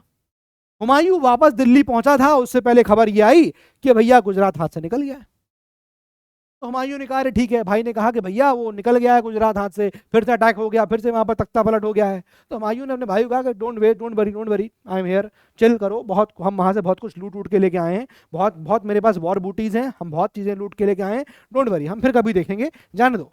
This was the blunder of Humayun. क्योंकि जब अकबर ने गुजरात पे एक्सपीडिशन किया था और अकबर वापस आ रहा था, उसे खबर मिली कि गुजरात हाथ से निकल गया है, फिर से हाँ तख्ता पलट हो गया, वहां विद्रोह हो गया है, Akbar immediately went back to Gujarat, उसे कंसोलिडेट करने के लिए, कब्जा करने, उसको स्ट्रॉन्ग करने के लिए। This was the step taken by Akbar. लेकिन हुमायूं ने इस चीज को नहीं किया। हुमायूं गया, जीता, वापस आया, और जब उसको पता चला कि फिर से निकल गया गुजरात, तो उसने कहा जाने दो यार, चल कोई दिक्कत नहीं। This was the third blunder जो है हुमायूं ने किया। ये आप लोग भी करते हो, समझिए इस चीज को। जब आप कोई चीज पढ़ाई कर रहे हो, आप कोई टॉपिक है, आप कोई चीज पढ़ रहे हो, उसको दिमाग में एब्जॉर्ब होने का टाइम दीजिए। आप आगे बढ़ते जाते हैं, पीछे का रिवाइज नहीं करेंगे, पीछे का हम ध्यान नहीं देंगे क्या पढ़ा था हमने, उसको हम एब्जॉर्ब होने का टाइम देते हैं, उसको याद करो, पढ़ो, whatever you are studying, sit for 20 minutes, 15-20 minutes, और सोचो कि क्या पढ़ा है मैंने। Let that thing absorb in your mind, जाने दो उसको अंदर, रिटेन होने दो, जब्त हो जाने दो दिमाग के भेजे के अंदर। यहां इसने नहीं किया, एक तरफ वो चीजें जीत रहा था, और जब उसके हाथ से चीजें निकल जाती थी, उसे वो कंसोलिडेट नहीं कर रहा है। आप पढ़ते जा रहे हो आगे, लेकिन पीछे का भूलते जा रहे हो और उसको रिवाइज नहीं कर रहे हो। Consolidation is important. So what is consolidation in war? It is equal to revision for UPSC preparation. आपका यूपीएससी में रिवीजन करना चीजों को बार बार, इट इज इक्वलेंट टू कि एक चीज जीता, कब्जा किया, उसे कंसोलिडेट करो, मजबूत करो, पहले आगे मत बढ़ो, पहले उसे मजबूत करो। What the blunder of Humayun? गलतियां देख रहे हो आप इसकी कैसी थी? ऐसा पर्सनालिटी जीत सकता है कि भला? इम्पॉसिबल, इम्पॉसिबल है। आगे जीतते जा रहा हो, पीछे छूटता जा रहा है। Fourth episode, fourth Bengal episode. Bengal episode, finally Bengal की बात आती है। कहानी तो बंगाल की इंपॉर्टेंट होगी, क्योंकि सबका नजर जो है गुजरात बंगाल पे होता है। अब now when this was busy, Humayun was busy in Gujarat and all these Rajputana वाला एरिया, तो शेरशाह सूरी अपने आप को अब ईस्ट साइड एक्सपैंड कर रहा है। वो बिहार की तरफ ऑलरेडी था, उसने ये वाला एरिया ऑलरेडी कब्जा कर रखा है, Bihar, Manikpur, Kara. Now he is entering what, he is entering Bengal. और बंगाल में जब वो पहुंचा, he is fighting the battle of Surajgarh and defeat the Bengal ruler. हराने के बाद उसने बंगाल पर अपना कब्जा जमा लिया। जब बंगाल पे कब्जा हुआ तो बंगाल का राजा जो है शेर शाह सूरी कदमों में आके गिर गया, साहब गलती हो गई। ये बात जब हुमायूं को पता चली तो हुमायूं यहाँ बैठा हुआ था। हुमायूं ने कहा कि चल क्या रहा है भाई, बंगाल जो कभी दिल्ली सल्तनत के टाइम से कंट्रोल में नहीं आता था किसी के, दिल्ली सल्तनत के टाइम से किसी के हाथों में नहीं आ पाता था, कभी आया तो निकल जाता था, आज बंगाल का बादशाह, आज बंगाल का रूलर शेर शाह सूरी के कदमों में गिरा हुआ है। फिर उसने कहा बात कुछ टेढ़ी हो रही है, अब दिक्कत हो जाएगी। हुमायूं ने अपनी सेना तैयार करी कि चलो चलते हैं। हुमायूं ने पूरा तंबू वंबू सब निकलवाया, चलो बंदूक बंदूक निकालो भैया, चलना है, घोड़े वोड़े तैयार करो। और वो इस चीज की तैयारी करके बंगाल की तरफ निकल गया। शेर शाह सूरी को हुमायूं की कमजोरी पता थी। शेर शाह सूरी को पता था कि हुमायूं जो है बहुत बड़ा दारूबाज इंसान है, बहुत बड़ा। ऐसा कहा जाता है कि बाप बेटे दोनों मिलकर दारू पीते थे, ये भी कहा जाता है। हुमायूं और बाबर मिलकर दारू पीते थे, बहुत बड़ा दारूबाज था, ये बात शेर शाह सूरी को पता है।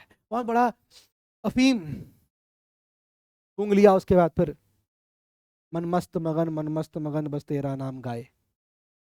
बाबर को इन दो चीज का बहुत शौक था। तीसरा डांसर्स, नाचने वाले, मुजरा देखना, ये सब बहुत शौक था हुमायूं को। शेर शाह सूरी को उसकी कमियां पता थी कि इसकी कमियां क्या है हुमायूं की। जब उसको पता चला कि हुमायूं बंगाल आ रहा है तो शेर शाह सूरी ने इन सब का इंतजाम किया बंगाल के अंदर और फिर वहां से निकल गया। हुमायूं पहुंचा बंगाल, तो देखा उसने यार हर तरफ दारू, हर तरफ अफीम, हर तरफ नाचने वाली डांसर्स। भूल गया कि बंगाल क्यों आया था। He forgot why he came to Bengal. और बंगाल में वो 9 महीने रह गया। उसको इतना बढ़िया लगा कि उसने ऐसी थ्योरीज कहती है कि उसने वहां पर एक शहर का नाम बसा दिया, शहर बसा दिया था, उसका नया नाम रख दिया था, that is Jannatabad. He gave the name of Jannatabad.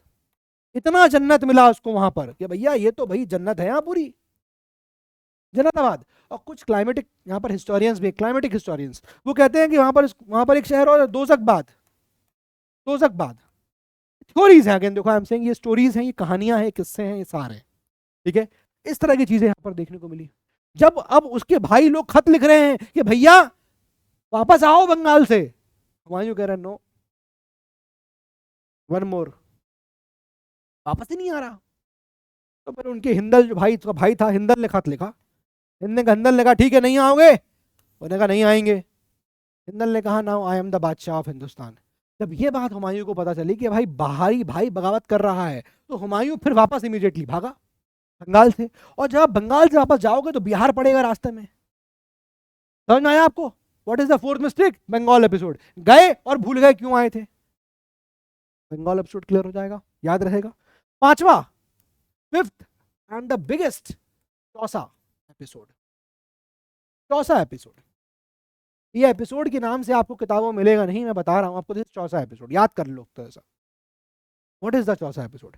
Now what happened is this कि भाई अभी ये हुमायूं वापस आया, बंगाल से जा रहा था वापस अपने दिल्ली की तरफ जा रहा था, तो बिहार में चौसा नाम की जगह है। चौसा वही जगह जहाँ के आम आपको बड़े फेमस दिखते हैं, चौसा आम सुना होगा आप लोगों ने, चौसा आम। तो उसने क्या किया, वहां पर वापस जा रहा था, देखा, उसको पता चला कि चौसा में शेरशाह सूरी बैठा हुआ है। Sher Shah Suri is in Chausa. और शेरशाह सूरी इस बात का इंतजार कर रहा था कि ये आएगा चौसा में, तब बताएंगे इसको। हुमायूं चौसा पहुंचा ना, शेरशाह सूरी भी बैठा हुआ है और हुमायूं भी बैठा हुआ है। ना वो फायरिंग कर रहे हैं ना ये फायरिंग कर रहे हैं, ना उन्होंने कुछ कहा ना उन्होंने कुछ कहा। 1 महीना 2 महीना 3, कोई कुछ बोल ही नहीं रहा है। और हुमायूं को सोच रहा है कि शेरशाह सूरी डरा बैठा हुआ है। But Sher Shah Suri rather he was waiting for the monsoon season. क्यों? क्योंकि शेरशाह सूरी बिहार का ही तो था, सासाराम के जमींदार का लड़का था, तो उसको पता था कि वहां का टेरिटरी कैसा है। उसको पता था कि जब मानसून आएगा तो नदियां किस प्रकार से उफान आ जाता है उनमें, कैसे यहाँ पर फ्लड्स आते हैं बिहार के अंदर, ये सब होता है। और ऐसे में जब भी कोई, अगर आप वहां जाओगे आप फंस जाओगे, क्योंकि आपको पता ही नहीं वहां पर क्या चल रहा है। तो जब भी ऐसा होता था शेरशाह सूरी इधर भाग जाता था ईस्ट बंगाल की तरफ, अपने जो चिर प्रतिद्वंदी है, ओपोनेंट है, उसको बुला लेता था deep into Bihar, deep into Bengal. और जब मानसून आया तो वहीं पर जो है हुमायूं फंस गया, फ्लड्स में पूरी सेना फंस गई, उनको पता नहीं था कैसे फ्लड से बचना है। And this was the opportunity which was used by Sher Shah Suri. ये गलती थी चौसा एपिसोड में, आप बैठे हो वहां पर, ना आप कुछ बोल रहे हैं ना वो कुछ बोल रहे हैं, अरे बहुत हो गया वेट करते करते, जब मानसून आ गया तब क्या करोगे, कुछ नहीं कर पाओगे। This was the Chausa episode. यहाँ पर होती है battle of Chausa 1539 I think, है ना। ईयर देख लीजिएगा आप लोग, बैटल ऑफ चौसा यहाँ पर हुई। बैटल ऑफ चौसा में दिस वॉज द बैटल, शेर शाह सूरी एंड हुमायूं। और यहीं पर हुमायूं जो है हार जाता है, लॉस्ट। यहाँ लॉस्ट क्या होता है आप ये लिख सकते हो कि शेरशाह सूरी यहाँ जो है एक तरह से डोमिनेट हो जाता है। हुमायूं को एरिया छोड़ के भागना पड़ता है क्योंकि उसको कुछ आइडिया नहीं होता है कैसे यहाँ पर जो है वो कहानियां होंगी, कैसे क्या चल रहा होगा, ठीक है। उसको आइडिया ही नहीं होता है हुमायूं को, उसको वहां से भागना पड़ता है।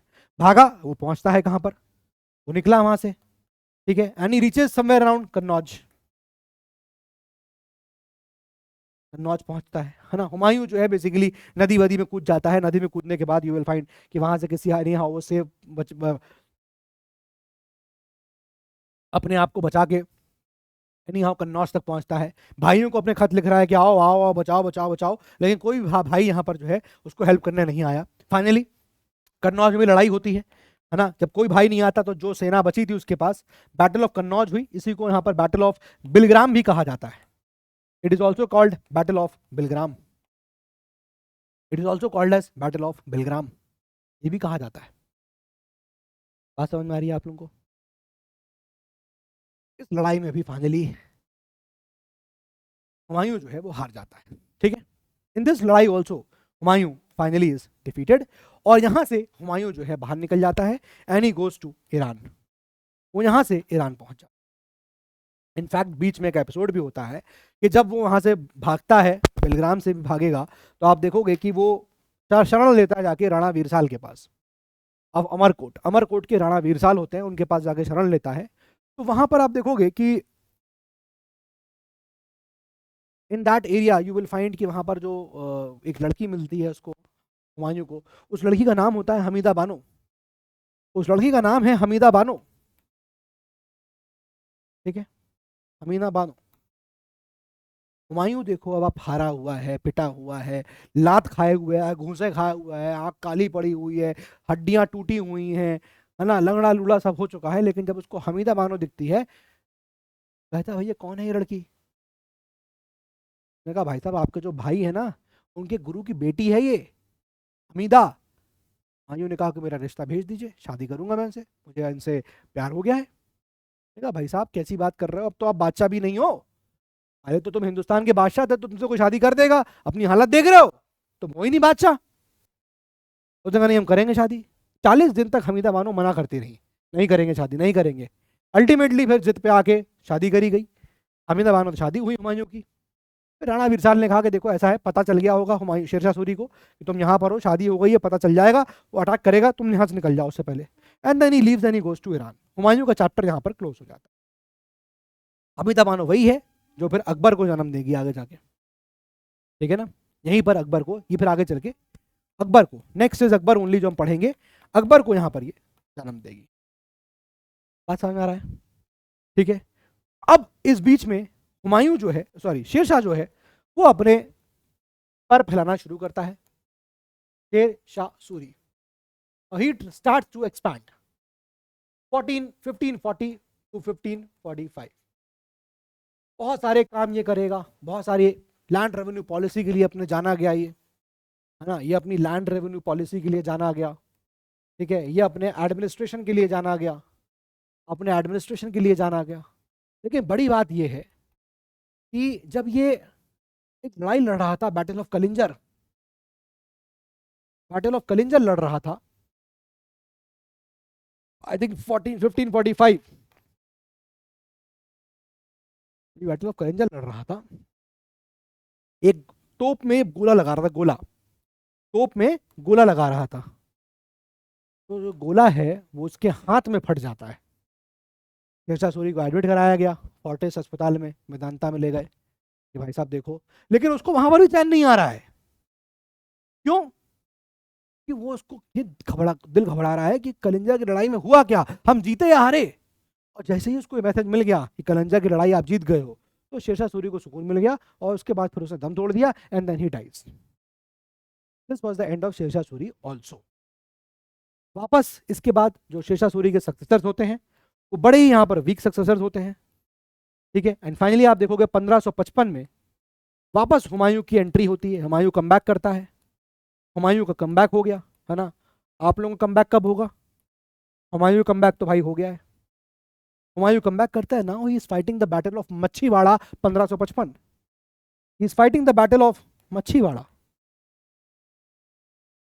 मच्छीवाड़ा की लड़ाई जो है वो लड़ता है और मच्छीवाड़ा की लड़ाई वो जीतता है। और मच्छीवाड़ा की लड़ाई जीतने के बाद हुमायूं रीगेन्स द थ्रोन, ठीक है। लेकिन ज्यादा लंबा टेन्योर होता नहीं है। इसके बाद यू विल फाइंड कि 1555 से लेकर 1556 तक वो रूल करेगा। एंड देन उसके बाद 1556 में वो जो लाइब्रेरी थी जो उसने बनवाई थी, शेर मंडल लाइब्रेरी थी, वहां से गिर के इसकी जो है डेथ हो जाती है। This was the end of Humayun. गद्दी बैठेगा इसके बाद अकबर। इसके बारे में हम लोग नेक्स्ट क्लास में पढ़ेंगे। We will study Akbar and we will study इसी का लड़का था जहांगीर, जिसका नाम था Salim and is known by the name of Jahangir. Akbar की औलाद नहीं थी। सलीम चिश्ती के पास वो गया, पहले गया था अजमेर, वहाँ उसने कहा कि you should go to Salim Chishti, आप उनके पास जाइए, शेख सलीम चिश्ती। वहाँ गया, शेख सलीम चिश्ती ने कहा कि तुम्हें जो है हरका भाई से जो है एक लड़का पैदा होगा। ऐसे लड़का पैदा हुआ, इसलिए जो है अकबर ने फिर इसका नाम जो है सलीम रखा। ये Harka Bai, you will find this name as Jodha Bai, but that character Jodha Bai actually does not exist in the records of the Indian government. कहीं भी आपको ये नाम जोधा भाई देखने को नहीं मिलेगा। वन ऑफ द ब्लंडर्स जो बेसिकली मूवी आपने देखी होगी जोधा अकबर, उसमें ये बड़ा ब्लंडर था। दूसरा बड़ा ब्लंडर ये था उस मूवी के अंदर, अकबर में मैं आपको डिस्कस करूंगा कि उस मूवी में अकबर को लंबा दिखाया गया और जोधाबाई को छोटा दिखाया गया है, बट रियलिटी में ऐसा कहा जाता है कि जोधाबाई इनफैक्ट हरका भाई जो है वो लंबी थी और Akbar was small in height, ठीक है। इस तरह की चीजें बहुत सारी कहानियां डिस्कस करेंगे, तो इसलिए उसका नाम जो है सलीम पड़ता है and he later on came to be known as Jahangir, ठीक है। कहानी हम लोग डिस्कस करेंगे, will discuss about Fatehpur Sikri, है ना। वी विल डिस्कस अकबर के बारे में, अकबर का जो उसने बुलंद दरवाजा बनाया है, क्यों बनवाया था, एंड ऑल दीज थिंग्स। तो this is about the things जो हमने यहाँ तक पढ़ा। आइए एक बार गो थ्रू करते हैं कि क्या क्या चीज़ें यहाँ पर जो है हुमायूं को लेकर। वैसे हमने बहुत सारी चीज़ें देख लिया कि inherited instability and unstable administration. अब जब यहाँ पर ये गद्दी बैठ रहा है हुमायूं, तो बहुत बड़ा अनस्टेबिलिटी थी उसके टाइम पीरियड में जब हुमायूं गद्दी बैठा, अनस्टेबिलिटी इज देयर, ठीक है। And precious finances from Babur. Now Afghans still pose a threat, अभी भी अफगान थ्रेट थे with Kamran seizing Lahore and Multan. अब जो कामरान भाई था यहाँ पर हुमायूं का, तो हुमायूं के बेसिकली हुमायूं चार भाई थे, है ना। आप देखोगे तो एक भाई है कामरान, एक भाई है हिंदल, एक भाई है आस्करी, एक हुमायूं खुद है। तो बेसिकली यहाँ पर बाबर की डेथ के बाद आप देखोगे अफगान अभी भी थ्रेट था। तो बेसिकली ये जो हुमायूं के लिए भी कांधार लाइन ऑफ डिफेंस को बचाना जरूरी था, इसलिए कामरान ने क्या किया, कामरान ने लाहौर और मुल्तान को कैप्चर करके रख लिया, ठीक है। Timurid legacy of partitioning empire among brothers loomed, ये बात भी हो गई। जो तिमुरिद लेगेसी थी कि चीजों को बांट दिया जाएगा, वो भी लूम होने लगी, उसका भी डर मंडराने लगा। चार भाई हैं, आपस में बांट लेंगे, लाहौर और मुल्तान कामरान ने रख लिया, इस तरह की बातें यहाँ पर आने लग गई। हुमायूं डीलिंग विद कामरान, अब यहाँ कैसे डील किया हुमायूं ने ना, हुमायूं क्यों बादशाह बना, एक्चुअली बाबर ने खुद उसको चूज कर लिया था कि तुम बादशाह बनोगे, तो वो बाबर ने उसी समय अपने जिंदा रहते ही उसको चूज कर लिया था। कामरान एम्बिशन, उसके एम्बिशन थे, led him to seize Lahore and Multan accepting Humayun suzerainty. यहाँ पर हुमायूं ने जिस प्रकार से यहाँ पर डील किया कामरान के साथ, हुमायूं की सुजरानिटी मान ली थी कामरान ने, ठीक है, हम रूल कर रहे हैं लाहौर मुल्तान को, लेकिन आपके अंडर ही है, no problem with that. Humayun ने फॉर्मली आप देखोगे पंजाब दे दिया एंड मुल्तान दे दिया to Kamran to focus on eastern threats, ताकि हुमायूं जो है वो ईस्टर्न थ्रेट्स की तरफ आगे यहाँ पर बढ़ पाए, ठीक है। देन उसके बाद eastern threats and dealing with Sher Shah, कैसे उसने इसको टैकल किया, ये पूरी कहानियां मैंने आपको डिस्कस कर दी है, एक एक चीज आप यहाँ पर गो थ्रू कर सकते हैं, है ना। शेरशाह की पावर बढ़ रही थी बिहार के अंदर, ठीक है, एंड उसका कंट्रोल चुनार के फोर्ट के ऊपर यहाँ पर जो है वो इंक्रीज हो रहा था, चिनार के फोर्ट पे इंक्रीज हो रहा था। हुमायूं सीज ऑफ चुनार, अब हुमायूं ने चुनार के ऊपर कब्जा कर लिया, ended with Sher Shah loyalty pledge and retention of the fort. Sher Shah की जो लॉयल्टी है वो खत्म हो गई, है ना, चुनार को कब्जा कर लिया गया। Humayun concern over rapid growth of Bahadur Shah, Gujarat का रूलर जो था, है ना, हमने इसके बारे में डिस्कस किया कि वो जब पावर ग्रो कर रहा है अपनी, तो वहां पर भी टेंशन थी, है ना। इसलिए देखो हुमायूं का जो ध्यान है वो चुनार से कहाँ चला गया, बहादुर शाह की तरफ चला गया, ठीक है। यहाँ पर ये भी बात आएगी कि बहादुर शाह चैलेंज था। Bahadur Shah conquest in Malwa and eastern Rajasthan less alarm, यानी कि बहादुर शाह की पावर अब इस जगह बढ़ रही है। अल्टीमेटली हुमायूं गया और हुमायूं ने क्या किया, इंटरवीन किया, Rajasthan forced Bahadur Shah to patch up treaty with Rana of Chittor.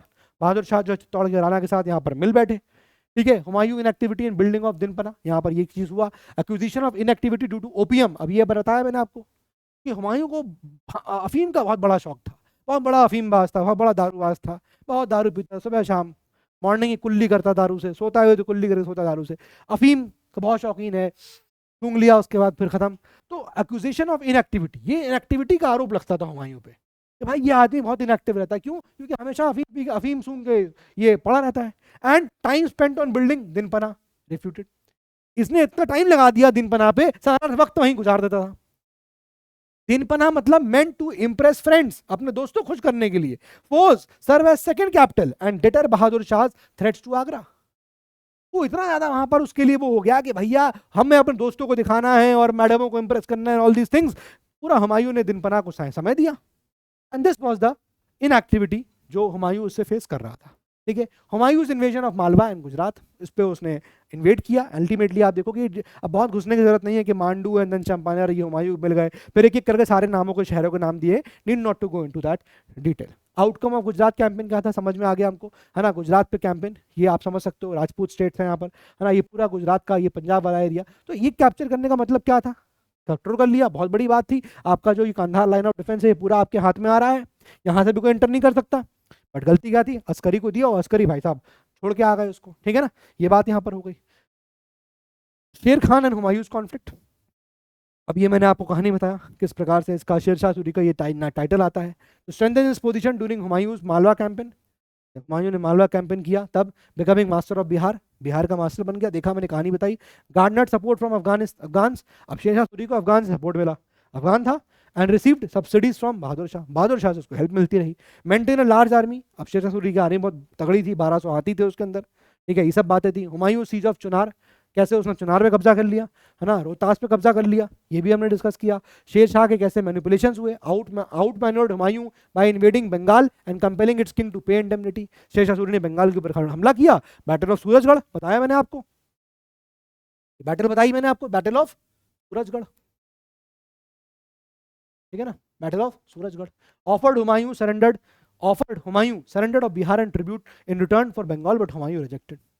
उसने कहा कि काम करो, offered Humayun surrender of Bihar and tribute in return for Bengal, हम ये कर देंगे आपको, बंगाल की जगह छोड़ दो, हम देख लेंगे। हुमायूं ने कहा नहीं, हमको बंगाल चाहिए, ठीक है। हुमायूंस कैंपेन टू बंगाल, हुमायूं बंगाल की तरफ बढ़ा, ये मैंने पूरा कहानी बताई। Humayun march to Bengal, isolated from news and supplies due to Hindal's rebellion and Sher Khan activities. After a brief stay, अब रुक गया वहां पर, भूल ही गया क्यों आए थे हम। Humayun return to Agra facing disruptions in communications. Defeat at Chausa होती है उसकी, सब कहानी मैंने आपको बता दी। Defeat of Chausa, Sher Khan let Humayun advances to Bengal and disrupt his communications. अब आप अगर आगरा से आ गए हो कहां तक, बंगाल तक, तो आपका डिसरप्शन हो गया, आपका कम्युनिकेशन ही नहीं बचा अपनी टीम से। कैसे कम्युनिकेट करोगे, ना आपका हथियार है, ना सप्लाईज, कुछ नहीं आएगी, ना हेल्प आएगी, कुछ भी नहीं आएगा। और यही चाहता था शेर खान कि ये आ जाए, एकदम घुसाए, एडवांस कराए बंगाल के अंदर, एक बार आएगा उसका हम घेर लेंगे उसको मानसून सीजन तक, ठीक है। Humayun bad political and military decisions, उसके तो चौसा पे उसकी डिफीट हुई। Humayun बेयरली escaped losing many soldiers and nobles, बहुत सारे सोल्जर्स ने खो दिया उसने। अल्टीमेटली कूदता फांदता पहुंचा, कहां पर वो कूदता फांदता पहुंचा, कन्नौज। कन्नौज के बाद फिर वो फाइनली हुमायूं हारता है और वो एग्जाइल चला जाता है, ठीक है। हुमायूं एग्जाइल के बाद वापस लौटा, then he finally fought again. आप देखोगे तो बैटल ऑफ मच्छीवाड़ा मैंने आपको बताया, वो उसने लड़ाई लड़ी है। हुमायूं वॉन्डर्ड इन सिंध में, वो घूमता रहता है नेबरिंग रीजन्स, है ना, facing betrayal from his brothers, भाइयों से उसको धोखा मिला था। Sought refuge at the court of the Iranian king and recaptured Kabul and Kandahar in 1545। वापस से अब देखो वो अपने आप को कैप्चर कर रहा है, काबुल कैप्चर किया उसने और कांधार कैप्चर किया ईरानियन किंग के साथ मिलकर, ठीक है। रिफ्यूज लिया वहां पर एंड रिकैप्चर किया काबुल और कांधार को उसने फर्स्ट से 1455 में रिकैप्चर कर लिया था। एनालिसिस है हुमायूं के फेलियर का, तो हमें समझ में आता है क्यों फेलियर हुआ। यहाँ पर उसका एनालिसिस ही लिखा है, वो समझ नहीं पाया क्या चल रहा है क्या नहीं चल रहा है ना। एक उसका life and legacy, experienced extreme fluctuations उसने देखा। हुमायूं का मतलब वैसे होता है फॉर्चुनेट, हुमायूं नाम का मतलब जो होता है वो होता है fortunate, but you will find कि लाइफ में कुछ भी फॉर्चुनेट नहीं हुआ, सब अनफॉर्चुनेट था। वो जितना काम कर रहा था सब अनफॉर्चुनेट था उसके लिए। रिकैप्चर दिल्ली इन 1555, वही battle of Machhiwara, battle of Machhiwara यहाँ पर लड़ता है ये, ठीक है। एंड डाइड सून आफ्टर, फिर वो मर जाता है। His mausoleum near Delhi fort marks a new phase in north Indian architecture, ठीक है। So as you can see here this is Humayun tomb. Sher Shah and the Sur empire, तो मैंने आपको इसके बारे में भी अच्छा खासा डिस्कशन जो है वो किया हुआ है, तो प्लीज आप इसको गो थ्रू करिएगा। मैंने ऑलरेडी आपको वैसे कुछ सब मतलब बाकी सब रिपीटेड चीजें हैं ना, ये सब मैं आपको ऑलरेडी डिस्कस कर चुका हूँ कि original name was Farid, father जो है वो एक स्मॉल जागीरदार थे जौनपुर के, ठीक है। एंड तब कैसे कैसे धीरे धीरे जो है यहाँ पर गिवन टाइटल ऑफ शेर Khan for killing a tiger for services rendered, है ना, और सर्विसेज रेंडर कि भाई या तो सर्विसेज जो रेंडर करी थी गवर्नर ऑफ बिहार को, उसकी वजह से उसको यहाँ मिला है, ठीक है। तो बिकेम मास्टर ऑफ बिहार क्यों बन गया, before Babar's death, indicating gradual rise of prominence, है ना, पावर उसमें आता चला गया। एक्सटेंट ऑफ शेरशाह एम्पायर, वो अपना एम्पायर को बढ़ा रहा था, देखिए आप किस प्रकार से उसने एम्पायर यहाँ पर इंक्रीज करता रहा, ठीक है। एंड देन वो आपका जो मानिकपुर वाला एपिसोड हो गया, conflict with Malwa and Rajasthan. Now treacherous attacked Puranmal, treacherously attacked Puranmal and his party outside Chanderi Fort during Malwa campaign. ये जो मालवा कैंपेन हुआ उसमें ट्रेचरसली उसने अटैक कर दिया पूरनमल को, शेर शाह सूरी ने, and his party outside Chanderi fort during Malwa campaign clashed with Maldev of Marwar. अभी आपको इतना डिटेल में जाने की जरूरत नहीं है, UPSC will not go into detail, कभी यूपीएससी गया नहीं है, this is too much of detail, so need not to go for that, ठीक है ना। बैटल ऑफ सामेल हुआ 1454 में, resulted in Sher Shah victory. और पॉलिटिकल हिस्ट्री इतना यूपीएससी यहाँ पर नहीं जाएगा, आप गो थ्रू कर लीजिएगा, आप डेफिनेटली इसको रीड ऑन कर लीजिएगा, ज़्यादा इसमें कुछ है नहीं। एंड देन कंट्रीब्यूशन है उसने, अब कंट्रीब्यूशन में क्या है, एक एक लाइन की चीज़ें हैं कि लॉ एंड ऑर्डर को उसने यहाँ पर रिस्टोर कर दिया था, इस्टेब्लिश लॉ एंड ऑर्डर, है ना। मैंने आपको बताया अपनी लैंड रेवेन्यू पॉलिसी के लिए जाना गया, लॉ एंड ऑर्डर अपने एडमिनिस्ट्रेशन के लिए यहाँ पर जाना गया, ठीक है। देन आप देखिए यहाँ पर क्या हुआ next, development of trade and commerce. Trade and commerce को बहुत तगड़े तरीके से उसने डेवलप किया। जीटी रोड का कॉन्सेप्ट जो आता है, जीटी रोड वो उसने यहाँ पर बनवाई, ठीक है। GT road, grand trunk road restore किया यहाँ पर उसने, ठीक है। इनको कम्युनिकेशन नेटवर्क को बहुत बेहतरीन कर दिया था। 1700 में उसने यहाँ पर सराइज यहाँ पर बनाए थे, ठीक है, सराय जहाँ पर लोग रुक सकते हैं, फोर्टिफाइड लॉजिंग है, कोई व्यापारी है, कोई जा रहा है व्यापार कर रहा है, बिजनेस कर रहा है, एक जगह दूसरी जगह मूव कर रहा है, उस जगह वो रुक सकता था जाके, ठीक है। Along these roads for travelling convenience. Sarais became market sarais, वही सराय धीरे धीरे मार्केट टाउन से कन्वर्ट हो गए, वहाँ लोग सेटल होने लग गए, ठीक है। All these things happened. Then उसके बाद आप देखिएगा reforms in customs and commerce, इसके अंदर भी रिफॉर्म्स आया। कैसे, इम्प्लीमेंटेड कस्टम ड्यूटी लगा दी उसने, collection only at 2 places, Bengal and Bihar border and at the Indus. उसने 2 जगह यहाँ पर कस्टम ड्यूटी लगाई कि बंगाल बिहार बॉर्डर से कोई एंटर करेगा तो वहाँ कस्टम ड्यूटी, और कोई इंडस से एंटर करेगा तो वहाँ कस्टम ड्यूटी, है ना। Protected merchants and travellers, punishing those who harm them, तो व्यापार को सपोर्ट कर रहा है। कोई अगर मान लो इस तरह की चीजें करता है, लूटपाट करेगा, उसको पनिश कर देगा। Introduce standard weights and measures, इसके लिए जाना गया वो, ठीक है। And currency to facilitate trade, all these things happened. अपने एडमिनिस्ट्रेटिव मेजर के लिए जाना गया वो, क्या, maintain administration division like pargana था, सरकार फ्रॉम द सल्तनत पीरियड, जो सल्तनत में चल रहा था उसको यहाँ पर उसने मेंटेन किया, ठीक है। उसने प्रोविंशियल गवर्नर्स को इंट्रोड्यूस किया विद सेंट्रलाइज्ड अथॉरिटी, तो authority was centralised, central administration, provinces भी साथ में थे, उनको भी यहाँ पर पावर दी गई, ठीक है। लेकिन रियल पावर जो है वो उसने अपने हाथ में रखी, remained in tribal chiefs hands in some regions, कुछ रीजन में उसने देखा ट्राइबल चीफ्स को भी उसने पावर यहाँ पर दे रखी थी। Then continued central machinery of administration यहाँ पर उसका सेंट्रलाइज था with excessive centralisation of authority, ठीक है। एक्सेसिव पावर उसने अपने पास ही यहाँ पर रखता रहा एडमिनिस्ट्रेशन। लैंड रेवेन्यू पॉलिसी के लिए जाना गया, as I said to you, introduce a system of land revenue based on measurement of sown land. तो जितना भी यहाँ पर लैंड को उगाया जा रहा है, सोन किया जा रहा है, बोया जा रहा है, उसके बेसिस पे यहाँ लैंड रेवेन्यू पॉलिसी बनाई उसने। इसने यहाँ पर इंस्टीट्यूटेड अ क्रॉप रेट, रे जिसको कहा गया, and fix the states share eight 1/3 of the produce. एक बहुत इंपॉर्टेंट पॉइंट है, शेर शाह सूरी ने अपनी लैंड रेवेन्यू पॉलिसी में कहा कि भाई यहाँ पर वाली चीज तो लेके आया, एक यहाँ क्रॉप का रेट लेके आया, उसको बोलते हैं रे, और उसने यहाँ पर फिक्स कर दिया स्टेट का शेयर कि भाई 1/3 तो आपको देना ही पड़ेगा प्रोड्यूस का, ये उसके लिए काफी जाना गया वो, ठीक है। Provided options for peasants to pay in cash, या तो आप कैश में पेमेंट कर दो, और इन काइंड, या तो आप गेहूं चावल ये सब लेके आ गए with detailed records on a paper called पट्टा। और इन सब पट्टे पे ये सब का डिटेल जो है, किसी भी पीजेंट का डिटेल जो है वो मेंशन यहाँ पर होता था। ये लैंड रेवेन्यू पॉलिसी उसने करी यहाँ पर। मिलिट्री रिफॉर्म्स भी किए, ऑर्गेनाइज अ स्ट्रॉन्ग आर्मी, है ना, डायरेक्टली, और ऐसी आर्मी जो कि यहाँ पर उसके लिए लॉयल हो। Introduce dak system, branding of horses, branding to prevent substitution of inferior horses, ताकि कोई इन्फीरियर हॉर्स सेना में ना हो, लड़ाई के वक्त कोई इन्फीरियर हॉर्स ना आ जाए, तो यहाँ पर उसने इंट्रोड्यूस किया डाक सिस्टम को भी, ठीक है। Then maintained a personal army, खुद किया हुआ, देखो 1.5 लाख की कैवलरी, देन देखो 25,000 का इन्फेंट्री, 5,000 हाथी, आर्टिलरी, ये सब चीजें उसने यहाँ पर आर्मी के अंदर ही मेंटेन करी, ठीक है। ये सब बातें हो गई। देन जस्टिस पे उसने फोकस किया, stress the importance of justice and punished oppressors regardless of their status. जो भी यहाँ पर ऑपरेसर्स हैं, जिसने भी यहाँ पर कोई कोई क्राइम किया है उसको यहाँ पर छोड़ता नहीं था। उसने इसके लिए काजीज को अपॉइंट किया जस्टिस देने के लिए, है ना, along side village panchayat and जमींदार डीलिंग विद लोकल केसेस, ये यहाँ पर हुआ।